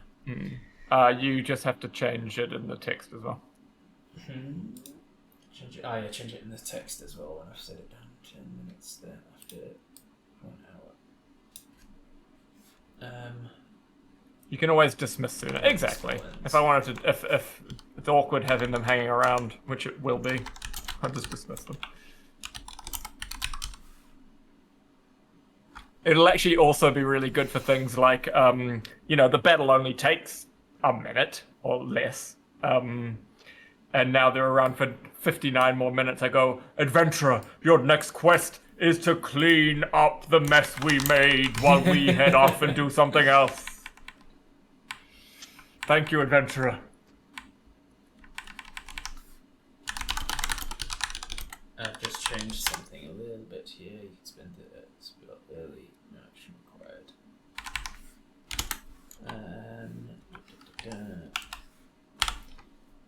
The adventurer disappears when it drops to 0 hit points or when the spell ends. So I've changed it to, and then you just said you can end the spell early. That way, the wording of this says that the spell itself, it makes it very clear that this is a spell. So the fact that they are there is taking magic. That is the spell that is ongoing, which means that it is subject to dispel magic. So if somebody like Leothil or somebody was like, "No, fuck that adventurer, he's way too powerful," he can waste his turn casting dispel magic and getting rid of him. Yeah, which makes sense. Alright, what else have people said about it? I'm open to suggestions from the public in case you are. If you do have things that you think would be added, I'm happy to listen to them. I'm under no obligation to choose them. What's to stop the adventurer selling, losing, or destroying the item if you have to hunt them down to get it back, or is that considered a quest item and unable to remove from their bag? Probably the latter, yes.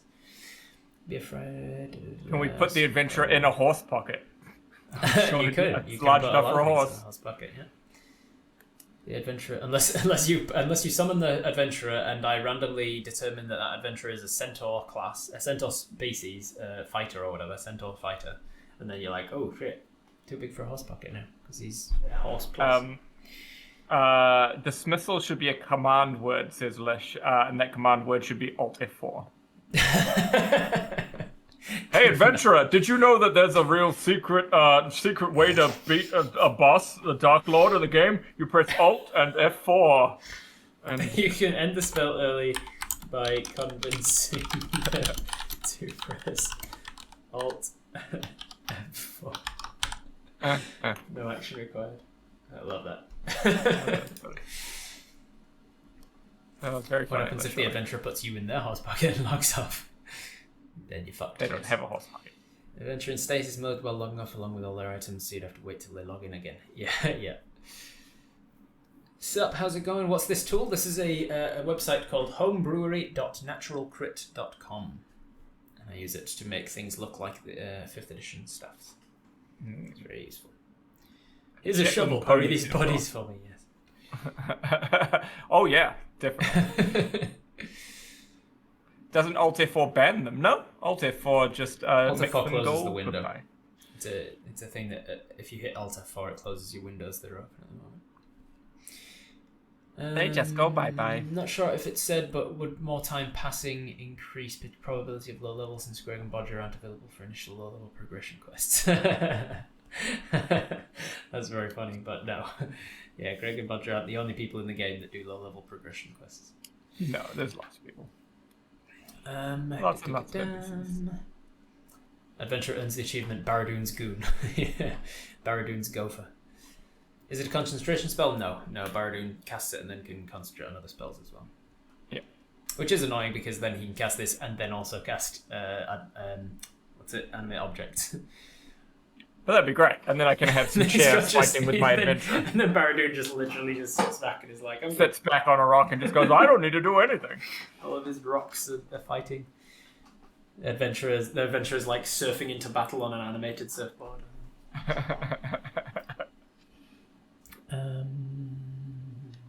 Baradun suspends their account, yeah. Alright, well, there you go then. So you summon, let me just double check it all. 1 action to cast, 60 feet. Oh, it's a 6th level, I've decided. Oh, yeah. Baradun's Summon Adventurer. Are you happy with that title? Yeah. Baradun's Summon Adventurer. 6th level Conjuration, casting time 1 action, range of 60 feet, vocal, somatic, and material components. And the material component is a treasure chest. If you don't have your staff or a focus, you have to find a treasure chest in order to summon this. But if you do have your staff, you can replace that. Duration 1 hour. Classes available to bards, sorcerers, and wizards. What do you think of that? Yeah, I think so. Because it's Baradun's, does it have to be sorcerers, or is it? I think bards make sense to be like bards make a story sense for sure. Yeah. Wizards make sense because by the nature of the wizards, one thing that they have above everybody else is that they have the biggest selection of spells. They usually have access to most of the spells. Everything, yeah. I think those 3 make sense to me. You summon a random adventurer played by someone on the server at the time who appears in an occupied space you can see within range. The adventurer disappears when it drops to 0 hit points or when the spell ends, at which point excuse me, at which point they log off for the night and go to bed. You can end the spell early by convincing them to press Alt F4, no action required. You choose the class of adventurer that you wish to summon, warrior, healer, mage, or expert. Then roll 2d4 to determine what experience level that player has. Consult the table for examples of the stat blocks to use. I will fill that out later. When the adventurer first appears, you must make a charisma persuasion check to convince the adventurer that this is part of the game. And they should help you. Yeah. Need to help you. Blah blah blah. This is the incapacity of 3 rounds before choosing to help. 2 rounds, 1 round, or they will choose to help immediately. The adventurer Bigger Blue saying a warlock is also a charisma-based caster that could cast this. Warlock spells, warlock summoning thing. Yeah, warlock summoned a lot of fiends and stuff, so I could yeah, well, it could be a warlock as well. Yeah. As a warlock spell, although warlocks don't get 6th level spells. Oh well, they do, but they. It's fine. Yeah, it's fine to add it as a warlock. They don't have 6th level spell slots. They get a separate thing instead. Warlock's casting is a lot different. Interesting. The adventurer then becomes an ally to you and your companions for the duration. In combat, the creature shares your initiative count, but it takes its turn immediately after yours. They obey any verbal commands that you wish to, no action required by you. If you don't issue any commands to the adventurer, they act under their own prerogative, defending themselves and attacking those hostile to them or searching for loot, etc. I'm going to change this about obey any verbal commands that you issue to it to include a bit about but they won't put themselves in obvious danger. Because they're not going to jump into a pit of lava. Unless... Because there are those that troll in like Dark Souls where you can put the notes on the floor that's like, there's loot down there, you gotta jump down. And if I can be like, don't worry. Enough, be like, don't worry, adventurer, because I've done a persuasion check already. Don't worry, adventurer. That lava's an illusion, and actually, if you go down there, there's a big old treasure chest. So right, so they will put themselves in danger because Baradun's telling them to. Yeah. So they will. Yeah, I'll leave it as they obey any verbal commands. When the adventurer disappears for any reason, the items or equipment worn or carried by them disappears with them. Last thing I'm going to put is at higher levels. And how do they do that? That's at higher levels. That's 2 of these, I think. At higher levels. Let's scroll down so you can see it.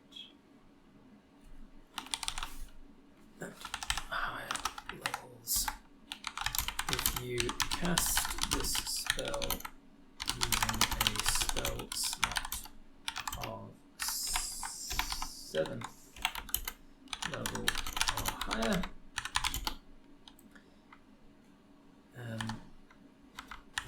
I really hope that becomes an adventure that Baradun gets really attached to. And you've only got 1 hour and you're like, I know I'm never going to find you again.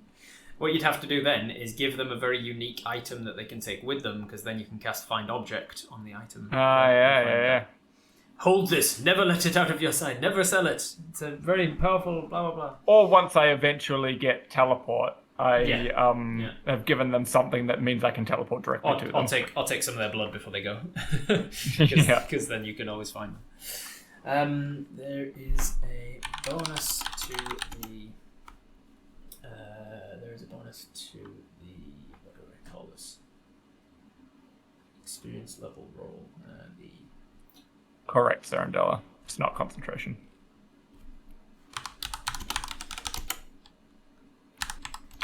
Equal to the difference. Can't he find him using the message spell? Well, message is so low level, I don't know if that would Message is a work. cantrip. You have to know where they are, and you have to send. You have to basically point at them, and they have to be within 150 feet. Oh, there you go. The sending spell is like message, but slightly higher level, and that's a 3rd level spell. You can say up to 25 words, and you don't have to know where they are. It just goes to them wherever they are, even on other planes of existence. But even that doesn't tell you where they are. The sending spell just goes to them. There's a bonus to the. Is that the one where they then get 25 words back? Yes, then you get 25 words back, like Yeah, Twitter. so it's kind of like Twitter. There's an kind app, of like so it's wait, like there's an app. Is it I don't an think you're app? understanding. What's a walkie-talkie? So there's like a I walkie-talkie. think I know what you're app. trying to It's kind mean. of like 25 words per phrase. Oh god. Cool. So I've just written there that if you cast this spell at 8th level, for instance, you would roll 2d4 plus 2. Yeah. To see what the experience level. So if you want to guarantee you're going to get a higher thing to play with you, a higher geezer to come and play with you. All right. Fantastic. Any other suggestions from Adam or the chat? Nothing from me. It's looking in pretty good shape. Yeah, I'm liking this. I'm going to stay on the chat for another hour or so because I'm not stay on the chat. Stay on the stream for another hour or so, just to finish it off, to add these extra things to it. So anybody who wants to stick around, please do so. But Lovely. If you're done, you can disappear. Thank you very much for joining us, everybody. I am Robert Hartley, GM. I'm the Dungeon Master for Viva La Dirt League. I also am a Dungeon Master professionally and full-time in my own right as well, making all sorts of content for Twitch and YouTube and all the different areas of the internet under Robert Hartley GM. So if you aren't following me already, do so. Are you going to head off now, Adam? I am indeed going to head off, so I will raid you. Send everyone over here. Yeah, send over your folk, and if they aren't following, they can drop a follow. I also, if you like D&D and you like the way that I play D&D with the Viva guys, I'm also a Dungeon Master on Twitch. Every weekend or so, I do a stream called Twitch Tales, where it's an interactive game where you, as the chat, are controlling the actions of the player. So you can stick around and join in Twitch Tales as well. And if you just like the Viva La Dirt League stuff, but you don't like all of my other D&D stuff, I also do a stream called Behind the Scenes, or Behind the Screen, where I watch party the latest episode of Viva La Dirt League, and talk about it. And there's a whole bunch of stuff that comes out in those episodes that doesn't come out anywhere else. To Arthur saying, remember to stop recording. Don't be like Ben. I won't be like Ben. don't go jerking off on camera as soon as the no. As soon as the stream's done, just immediately. Second you raid and belt off. Click and dick. Click and take, as they say. Anyway, thank you everyone for coming around, and thank you, Rob, for indulging my desire to make weird, fun spells for Baradun. Always a pleasure. I enjoy homebrewing stuff for the game and trying to balance it out and stuff. So if you come up with other things that Baradun wants to make in the future, we'll do it, and maybe we'll make one for Greg as well, and maybe we'll make something for Bodger somehow. Rightio. Thanks, team. I'm going to send the raid over, and then I'm going to bail immediately. Thanks, team. Bye. Bye. And they're going to you now. Hello. And then au revoir, Rob. Whoa! Raiding with a party 102. Thank you very much. Who is it? Oh my God. See ya. Bye. Welcome in, everybody. Welcome from everybody from Adam's raid. Please stick around and drop a follow on this channel if you haven't already. I do Dungeons & Dragons for a living, professionally, 7 days a week, literally. I can't ever turn off. Please help me. I've raided myself. What? It's crazy. I'm going to implode. We're going to stick around for the next hour or so just to pull up some suggestions for how to fill out this table. Let's go back over here. Boop. All right. So what we're going to do is we're going to look through the challenge rating half humanoids, and we're going to look for a warrior, a mage, a priest, and an expert as examples. What if the player is running the Welcome to the Town of My Car Nicolas Cage mod? Yeah. Welcome to the town of my dick. Rob, is it more beneficial for you to sub to your Twitch or your Patreon? Patreon. Which I'm going to say right here on Twitch.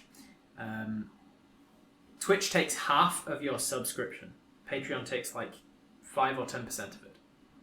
So if you give me $5 on Twitch, I get $2.50. If you give me $5 on Patreon, I get like $4.50 or something.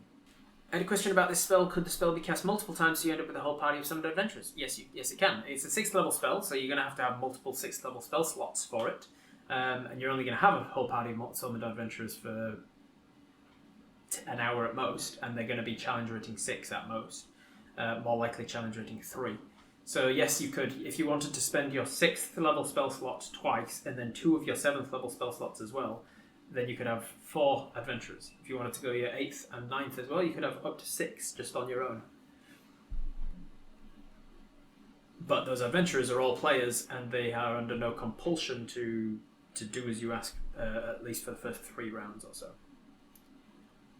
So, sounds like it would be pretty useful against Laethal. Yes, but, as I said, it's also a spell. It also counts as a spell for the entire duration of the hour, which means that Leothil or any other spellcaster can go dispel magic, and then the guy disappears, and that's your spell slot used.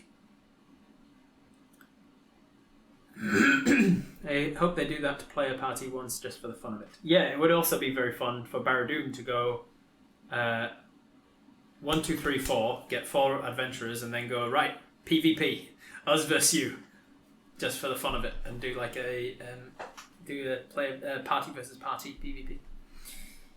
Disguise one of them as Baradun and tell people that's the imposter they've heard about. Yeah, could work.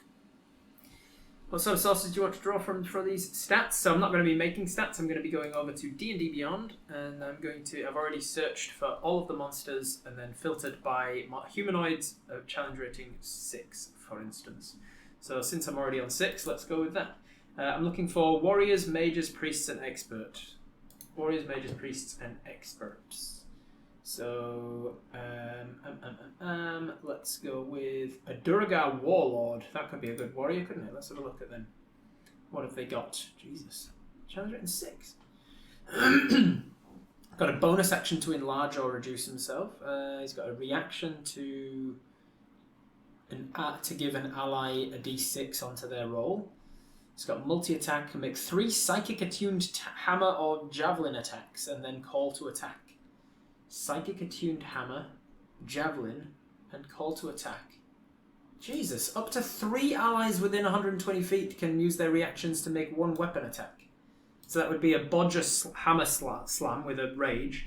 That would be a Ben stabby stab with his sneak attack, most likely. And then also Greg hitting them with the trowel or something. As one of this guy's multi-attack. Christ almighty. And then on top of that, he can do 3 hammer slams of his own, which is a +7 to hit, does 9 bludgeoning damage or 15 while under the effects of enlarge, plus psychic damage. So if he uses his bonus action to enlarge himself, and then he does a hammer strike, which does, on a hit, does 20 points of damage, he can do that 3 times in a round, doing potentially 60 points of damage. Then he can do a call to attack to get 3 more allies to attack as well. That seems like quite a lot for Challenger in 6, to be honest. So I don't think I'm going to use him as an option. Let's keep looking. Half-red dragon gladiator. Shit ton of hit points. Multi-attack with 3 melee attacks or 2 ranged. Its melee attacks like 13 points of damage each. Can also use its fire breath instead of a multi-attack, and it's got a parry. That's good. I think that's simple enough for me to use. The whole point of what I'm looking for here is a stat block that's not too overly complex, so I'm not like worrying about what the fuck I'm doing. And conjuration spells in general are a pain in the ass because you go, I've got so much already to be thinking about, and now I need to open up your frickin' conjure stat block. Can you say ruffles have ridges in the Sir Conrad voice? Ruffles have ridges. Ruffles have ridges. Ruffles have ridges. Bearden, thank you for the follow. Alright, so half dragon gladiator, very simple stat block. It's like it can do 3 attacks. Or it can fire breath. And as a reaction it can parry. Simple enough. It's got a shit ton of hit points, decent armor class. That's about it. Alternatively, let's have a look at the Hobgoblin Warlord. He can also do 3 attacks. A leadership thing. That could be cool. It's also got parry. It's very similar. It's got much better armor class, but slightly shitter hit points. Yeah, I think I'm good with the Red Dragon as an exemplar. Alright, now I'm looking for a mage, because I don't like using the Conjurer Wizard, because I don't want him to conjure somebody who could then conjure somebody else. That does not sound fun. This guy's a mage, look. Oh no, this is a priest, so this would be an example under the healer stat block, maybe. Have they got healing, though? Interest? Oh, Mass Cure Wounds. They've got 2 slots of Mass Cure Wounds, which is pretty useful. Up to 6 creatures in a range can recover 3d8 plus your spellcasting ability modifier twice.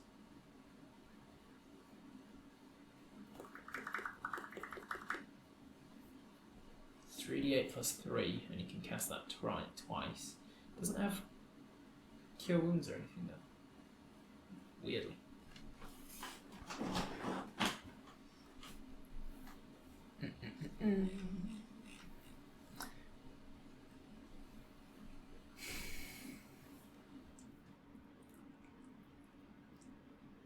How much of an NZ accent? Because he's doing one right now. This is a New Zealand accent. It's not a very strong New Zealand accent, and it's very hybridized with English, obviously. But I can do a New Zealand accent, and I can turn it up a little bit more as well. I can turn down my Yorkshire when I need to. Wouldn't it be a half red dragon or a red half dragon? First one sounds like they would just be slightly less red. half red dragon gladiator. It's a half red dragon gladiator. It's a half red dragon gladiator. Archpriest. Otherworldly perception. Slippery. Sunlight sensitivity. Kobold. Kuator, maybe. Let's keep looking. See what else is on there. Just mage. We've just got straight up mage. That's useful. Boom. Alright. I mean, you fucking can't go wrong with just mage, can you, when you're looking for a mage? You'd think mage might do the trick, wouldn't you? Use the mage stat block. Only 40 hit points because they're squishy mage. But they've got mage armor for 15 AC, which is not too bad.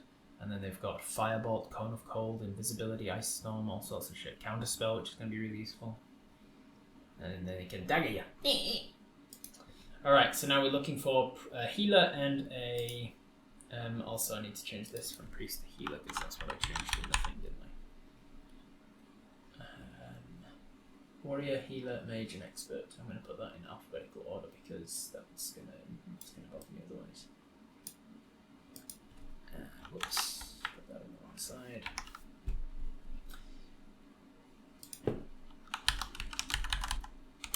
Expert, warrior, healer, mage.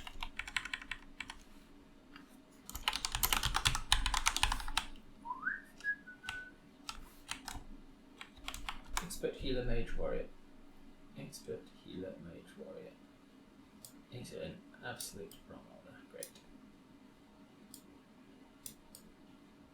They were in reverse alphabetical order, weren't they? Expert, healer, mage, warrior. Alright.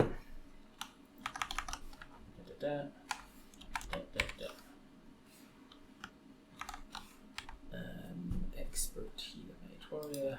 This is the warrior, mage is there. Expert, healer, mage. Warrior.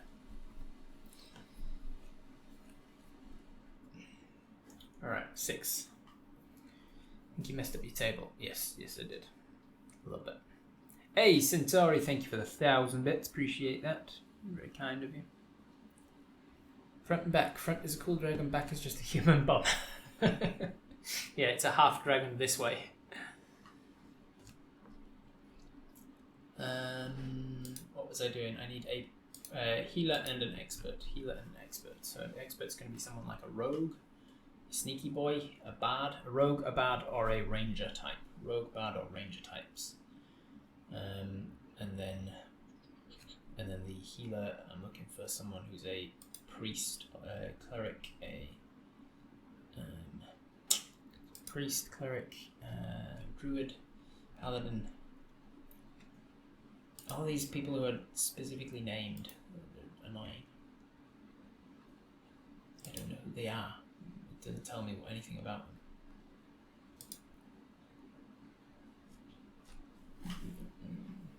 Priest. There's priest right there in the name. Priest of Ossibus. What is Ossibus? Necromancers of Deep Evil. No, not what I'm looking for. Not a healer.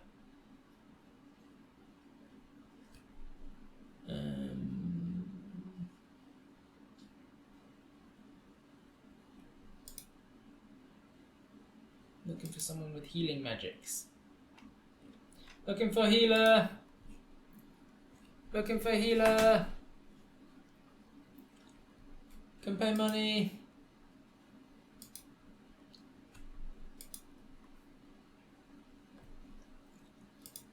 Oh. I see a ranger type. Locate animals and plants, hunter's mark. What is this from? Infernal machine rebuild. What the fuck is this? An infernal machine. Rust monster cloak. Any non-magical weapon made of metal that hits Barbatus corrodes. Is this an infernal machine from the Nine Hells from Descent into Avernus? Because if so, why the hell is it coming up as a humanoid? What is that about? Looking for girlfriend, 1,000 gold pieces, looking for tank. He's a rust monster. I don't like that. I don't like he's got rust monster shit and a cloak sweep and corroding ferrous objects and shit. No. No. Black Gauntlet of Bane. Cure wounds. Alright, so he's got Bless, he's got Cure Wounds, he's got Guiding Bolt, he's got Spirit Guardians. Aura of Terror. Jesus. What is a Black Gauntlet of Bane? Cruel Tyrant. Warrior Cult. Cult ranks. I don't like. This guy doesn't look right. It doesn't look right. Bane is an evil god. Darabeth Mirtima. Chaotic good. That's a good start. Do we have?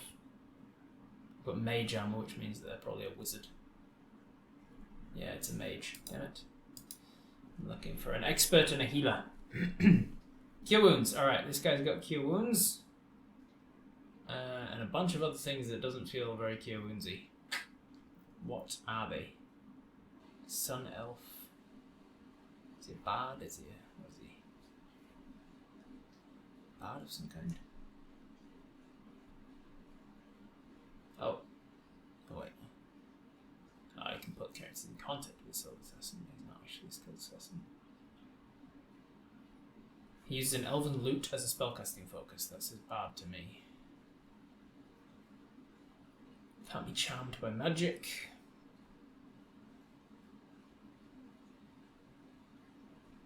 This guy seems like a bard, so he might be an idea for a star song. Distant relative of the Blade song. How about looking at higher or lower level CR and making an adjustment? I could do, yeah. I'd rather not though, because then you have to add extra wording to your document. Geralt Starstrong as an example, stat block. So there's your expert, but if I find a different, better expert. This guy's got a legendary resistance. And he's a challenge written 6. Alright, Jesus. Alright, mate, calm down. Flame Wrath.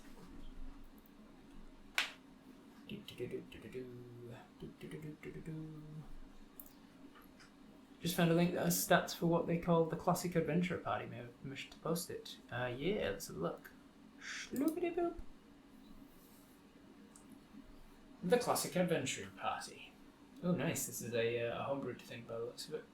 Somebody's made this in homebrewery, some thing that I'm using. Difficulty rating. Rival party tier. Difficulty. Advanced. Expert. Master. Legendary. Equipment. Starting equipment. Magic items for NPCs. Basic cleric. Basic fighter. That's cool. Somebody's made some basic stuffs. Rogue, wizard, fighter, and cleric, which is the classic party. Those are the 4 archetypes that we're using. This could be something to look at. If I'm going to keep going with the way that I'm doing it, trying to find stat blocks that exist that says like use this stat block or whatever. But if it gets too hard to find one for every one of them, like 28 different options. Then I'll do something like this and make the stat blocks for each of them. Because the other way to do it is to create 4 stat blocks: warrior, healer, expert, mage, And then in the stat blocks, the same way that they do for the summoning spells, it says, instead of saying like a +7 to hit, it says like an equation to use to hit. Instead, it says like the level you cast it at plus the experience level of the thing, blah, blah, blah, blah. And then you can work out what your thing is, and the stat block itself changes based on what you've summoned from this table. So, you know, we'll see. I'll have a think about it. But thank you for the link. Read that out. Meanwhile, I'm looking for mages. No, I'm looking for clerics. Clerics, and ideally like a rogue type.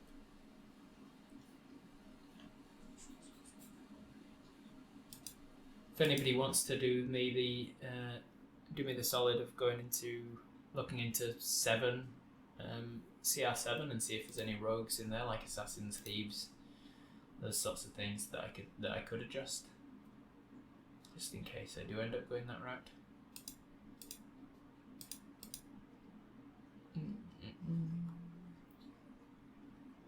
Mage hand. I might end up going with that Kuator Archpriest at this rate.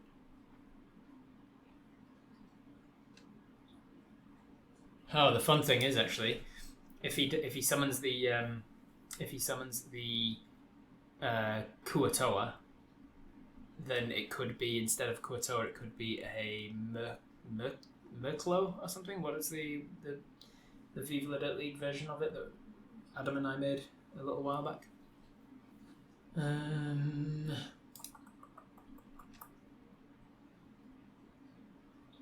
gonna go with this. I'm gonna go with this one for now. Copy. Paste.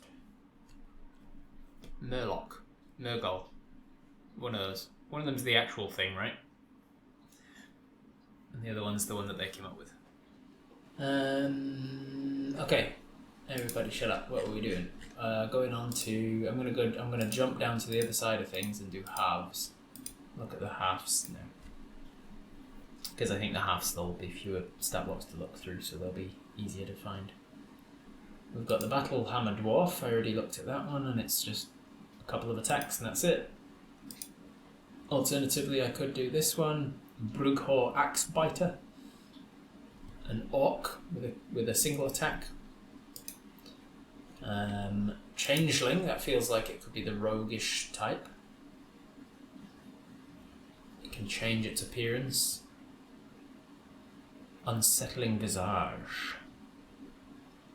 Become frightening to look at. Changeling's an option for expert there.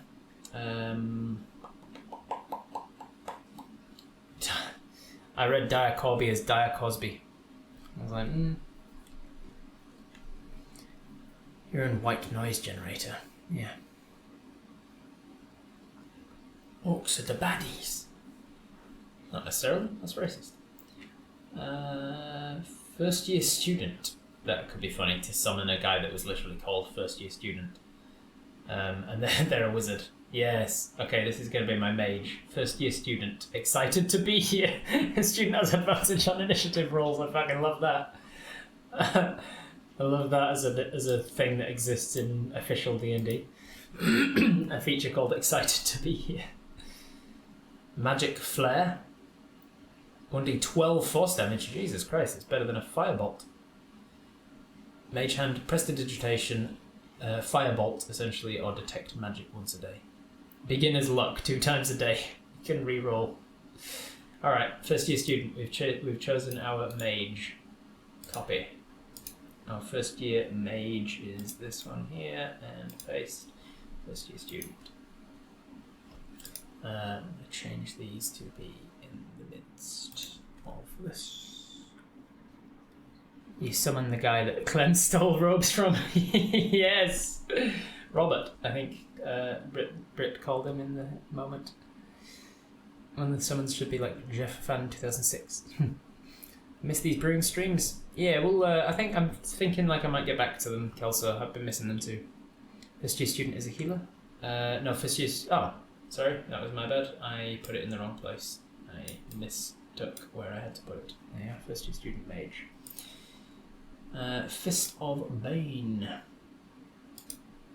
Nash the Null. So what do I need? I need a healer and a roguish type, and the changeling can be my roguish type if I need them to be. I need a healer type and a roguish type. The problem that I'm going to find, I think, is that there's going to be significantly less healers because by nature of the game, most of the stat blocks in the game are evil and are bad guys, because obviously those are the things you're going to be fighting and needing stat blocks for. Most of the allies and good people don't need stat blocks because you generally don't fight them. And also on top of that, it's considered a bit of a dick move for the DM to use healers for the bad guys, even though it's totally fair to do so, because it just stretches out a fight and like fuck, it's just like, oh god, having a healer healing up the bad guy while you're fighting them is such a pain in the ass, even though that's exactly what you're doing to the DM. So generally speaking, you're going to have a lot fewer healers in the game than you are fighters and bad guys that just hit you with stuff or magic. What are we doing tonight? We are making a spell for the game of D&D. We were just joined by Adam for a little while, and we've got about another 15 minutes or so left. And look at all these other spells that I've created for the game. This one is Baradun's Summon Adventurer spell, and he can summon a random adventurer to come and fight for him as a meat shield, essentially. And now we're just finishing touches on this, going through this little table and deciding on some examples of people that he can summon to fight for him. How about healers are just a guy with a bunch of healing potions, like some vendor taking room style? Yeah. I can definitely make some healing classes easily, like easy as anything. It's just like I'd prefer to go through and pick ones that exist.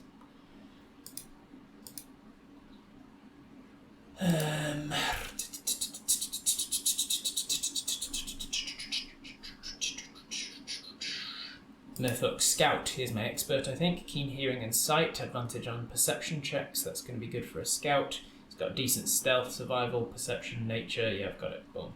Merfolk. But then they're a merfolk. No, they don't have to be.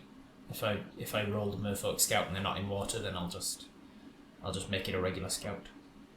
I'll keep going though, just in case it's not quite right. Maybe there's also just regular scout somewhere further down. That's what I'm looking for. Norca. Sounds like something dirty. Check out the Norcas on her.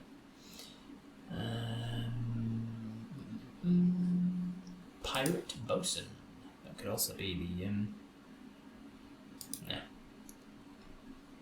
Red Brand Ruffian. Sacred Stone Monk. Sage. Sage is like a mage. Spellcasting. Look at this. Look at this guy. That other guy, the first level student, is of the same challenge rating as this. And the first level student had like 2 cantrips and a once per day dispel magic, and that's it. This guy has Shock and Grasp. He has these 3 cantrips. He has these 3 that he can do 3 times a day, not just 1 time a day, detect magic. Now he can also dispel magic, levitate, locate objects, see invisibility, sending tongues, an unseen servant, and a reaction to cast shield. And he's, for some reason, the same challenge rating. He's also got 22 hit points and an armor class of 10, whereas the other guy, what was he? First level student, let's have a look, 22 and 10.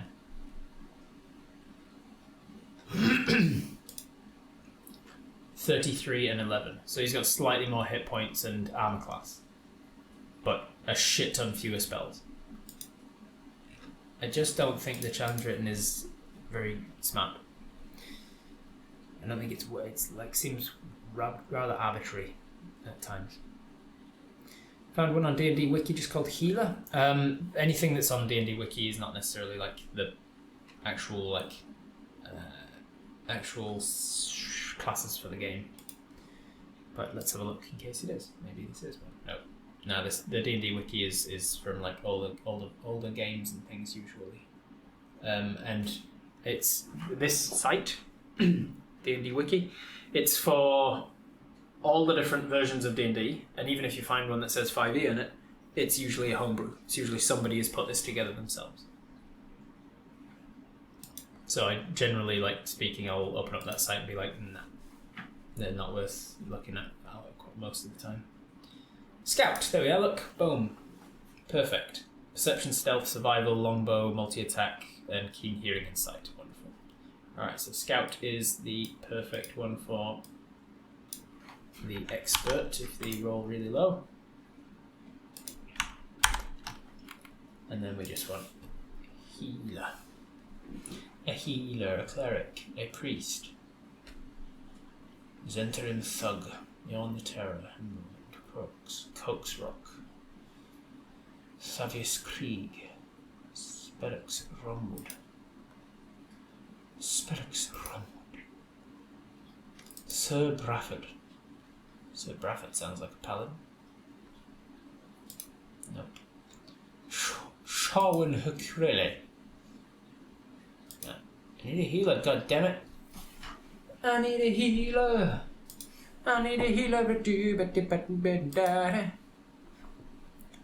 Can't stand the new spellcaster stat blocks. They're not spellcasters, they're Doombolt spammers.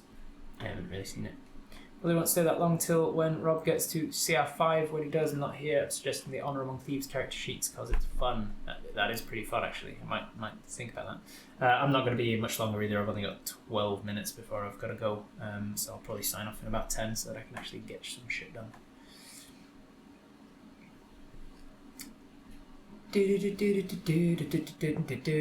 Sup, Space Shark? Good to see you. Wrote your audition technique report. Nice. Gotta go make food. Gotta have a great stream. No worries. Thank you for being here, Space Shark. And thanks for the raid earlier. And see you again next time. Is there going to be a chance of a bad summon like Pearl or Frank's brother? I mean, these are the bad summons. Like, you don't want to challenge it in 2. If you're casting a 6th level spell and all you're getting from it is a single scout that may not even work for you for 3 rounds, that's a garbage waste of a spell.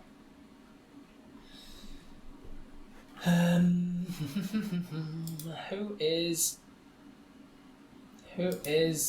my? Maybe I should. Here, this might help. If I go by this and then go down to the goods. Show me the goods. Lawful good. A battle armor dwarf. A deep gnome Svirfneblin. Maybe they have magic. Hybrid spy. Neutral good. Oceanus. Olara. Healing, motherfuckers. Give me healing. Nobody's got any healing.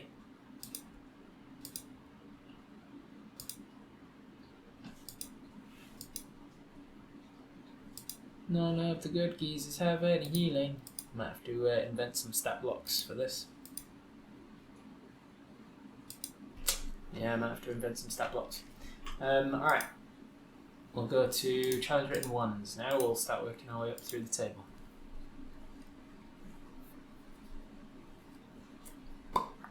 Get those 2 minutes to get stuff done. Yeah, I know, right?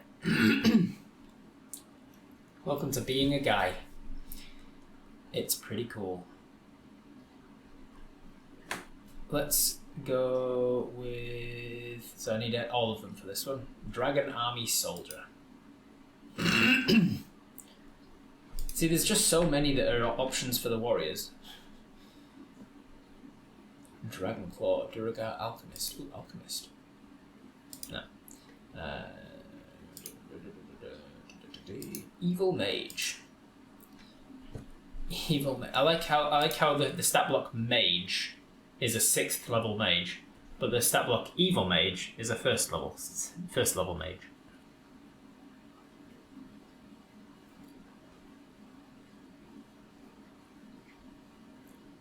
There's a CR2 healer called Priest on D&D Beyond. Yeah? Let's have a look down for Priest and just jump right ahead. See if we can get the Priest first. Jumped over it. Priest. Ah, CR2. I'm on CR1. Oops. We'll come back to it then. You can't advanced search by things with healing, can you? No. That would be too good.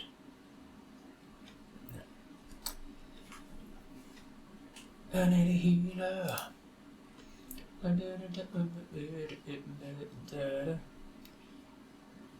Evil Mage. Let's grab that as my option for Mage. Can replace it if I find one better.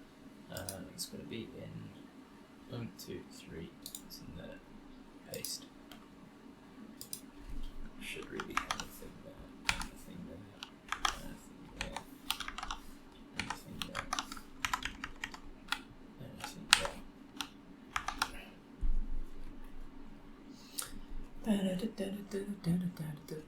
there. An acolyte is a quarter CR, but you could buff it maybe. Yeah, that's maybe a good one to let me put in here in brackets buff acolyte question mark in italics, not brackets. Yeah. Sup, awesome sketchy live watching DM got me playing D&D again, 38, rock. No worries, Bearden, thank you very much for being here. I appreciate the support and I'm glad that you're liking it. Evil because they dropped out of school, that's why they're low level. Yeah.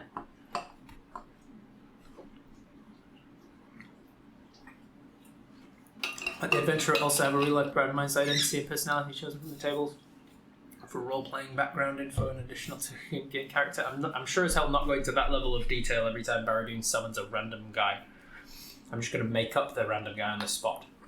I am going to be putting together my NPC table. I have a randomized NPC creator chart, and once I've finalized it and decided that I'm happy with it, I'm going to be putting it on the back of my D&D screen 2.0. And so whenever Baradun summons somebody, I'll just roll and be like, they are a human, they are non-binary, they are able-bodied, they are light-skinned, and they are generally a happy disposition. Go.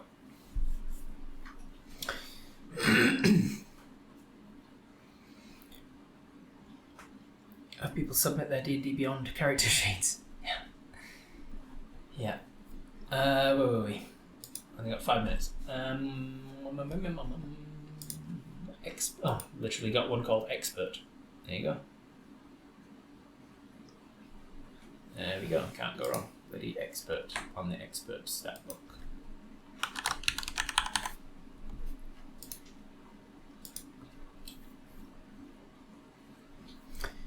So you're not going to invite someone from chat every session to stand in the corner just in case Baradun uses the spell to summon. I'd need to get like 5 people just in case he summons it again and again and again, right? Who the hell knows? What time is it in New Zealand? 5 coming up to 5 p.m. Feathergale Knight. That sounds like a good person to be the warrior of this. Oh, but they're also a spellcaster. No. A Null Flesh Gnawer, a goblin boss. That could be an interesting one. Redirect an attack when they see it. Oh, that could be fun for Baradun to summon somebody who turns out to be a goblin boss character. And then when a creature the goblin can see targets it with an attack, the goblin chooses another goblin. I thought it was ally. Another ally within 5 feet of it. The two swap places because then he summons him to be his meat shield. The goblin boss gets attacked and immediately swaps places with Baradun. I thought that would have been funny. Horncaller. What the hell is that? Sounds dirty. Specialized shamans called Horncallers use magic to call. Nope, we're not having a summoner. Nope, no. Paladins are warriors that cast spells. Yeah, that is true. A hybrid poisoner. So maybe that knight stat block is actually good for the they need to be a healer though. They need healing. Hybrid poisoner, hybrid shocker. The hybrid shocker.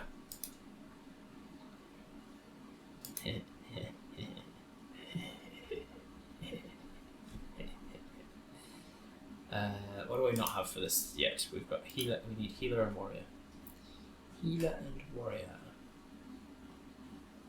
Where are all the healer stat blocks? Merfolk salvager. Pirate deck wizard. Pirate first mate. What is your abilities? 2 longsword attacks. 2 longsword attacks. Slashing damage. If the target is a creature, the first mate can choose to deal no damage with the attack to disarm the target instead. The target will succeed in a strength save or drop one item it's holding on the ground. That's pretty cool. gives a little bit of uniqueness. That can be my warrior for this round. Copy and paste. Oh god, I'm losing where I am there. Oh gosh, what did I do? Oh, it's because I put it. Yeah, there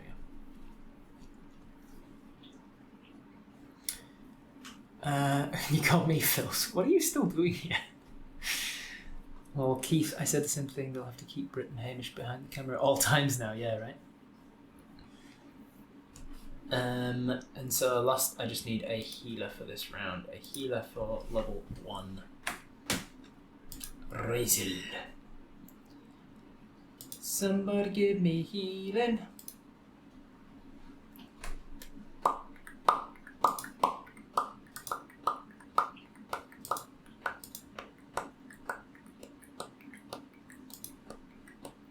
Scholarly agent. All these monsters to fight. Oh, Spellcaster Healer, specifically called Spellcaster Healer. And they have 2 spell slots for Cure Wounds. And they've got Guidance. So, yeah, sure, why not? I'll take them.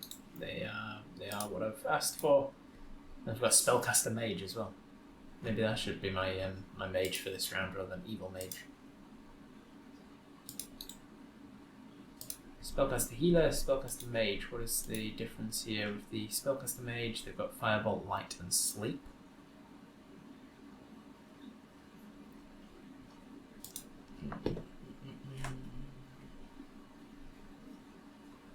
That'll do. That'll do. That'll do, donkey. Alright, as you can tell, we are not done yet. We need to do 2, 3, 4, and 5. So I'll come back for another stream of this another time shortly when I have the time to do so. Got very busy. I'm a very busy boy with a very busy schedule. But I gotta go now because I got to go meet with Elliot and Goldie from One for All Deerstalker Pictures. So if you want access to this spell for your own games, you can start using it immediately, even before it's finished. I'm gonna scroll up a second and put Baradun's Summon Adventurer brackets work in progress.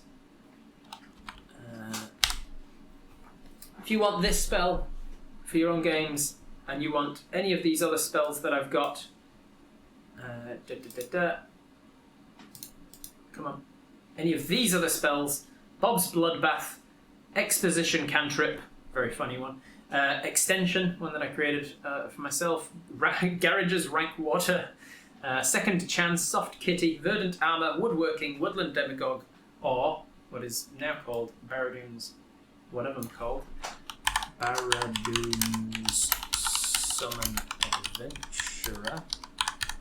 Then you can find all of these spells and more on my Patreon.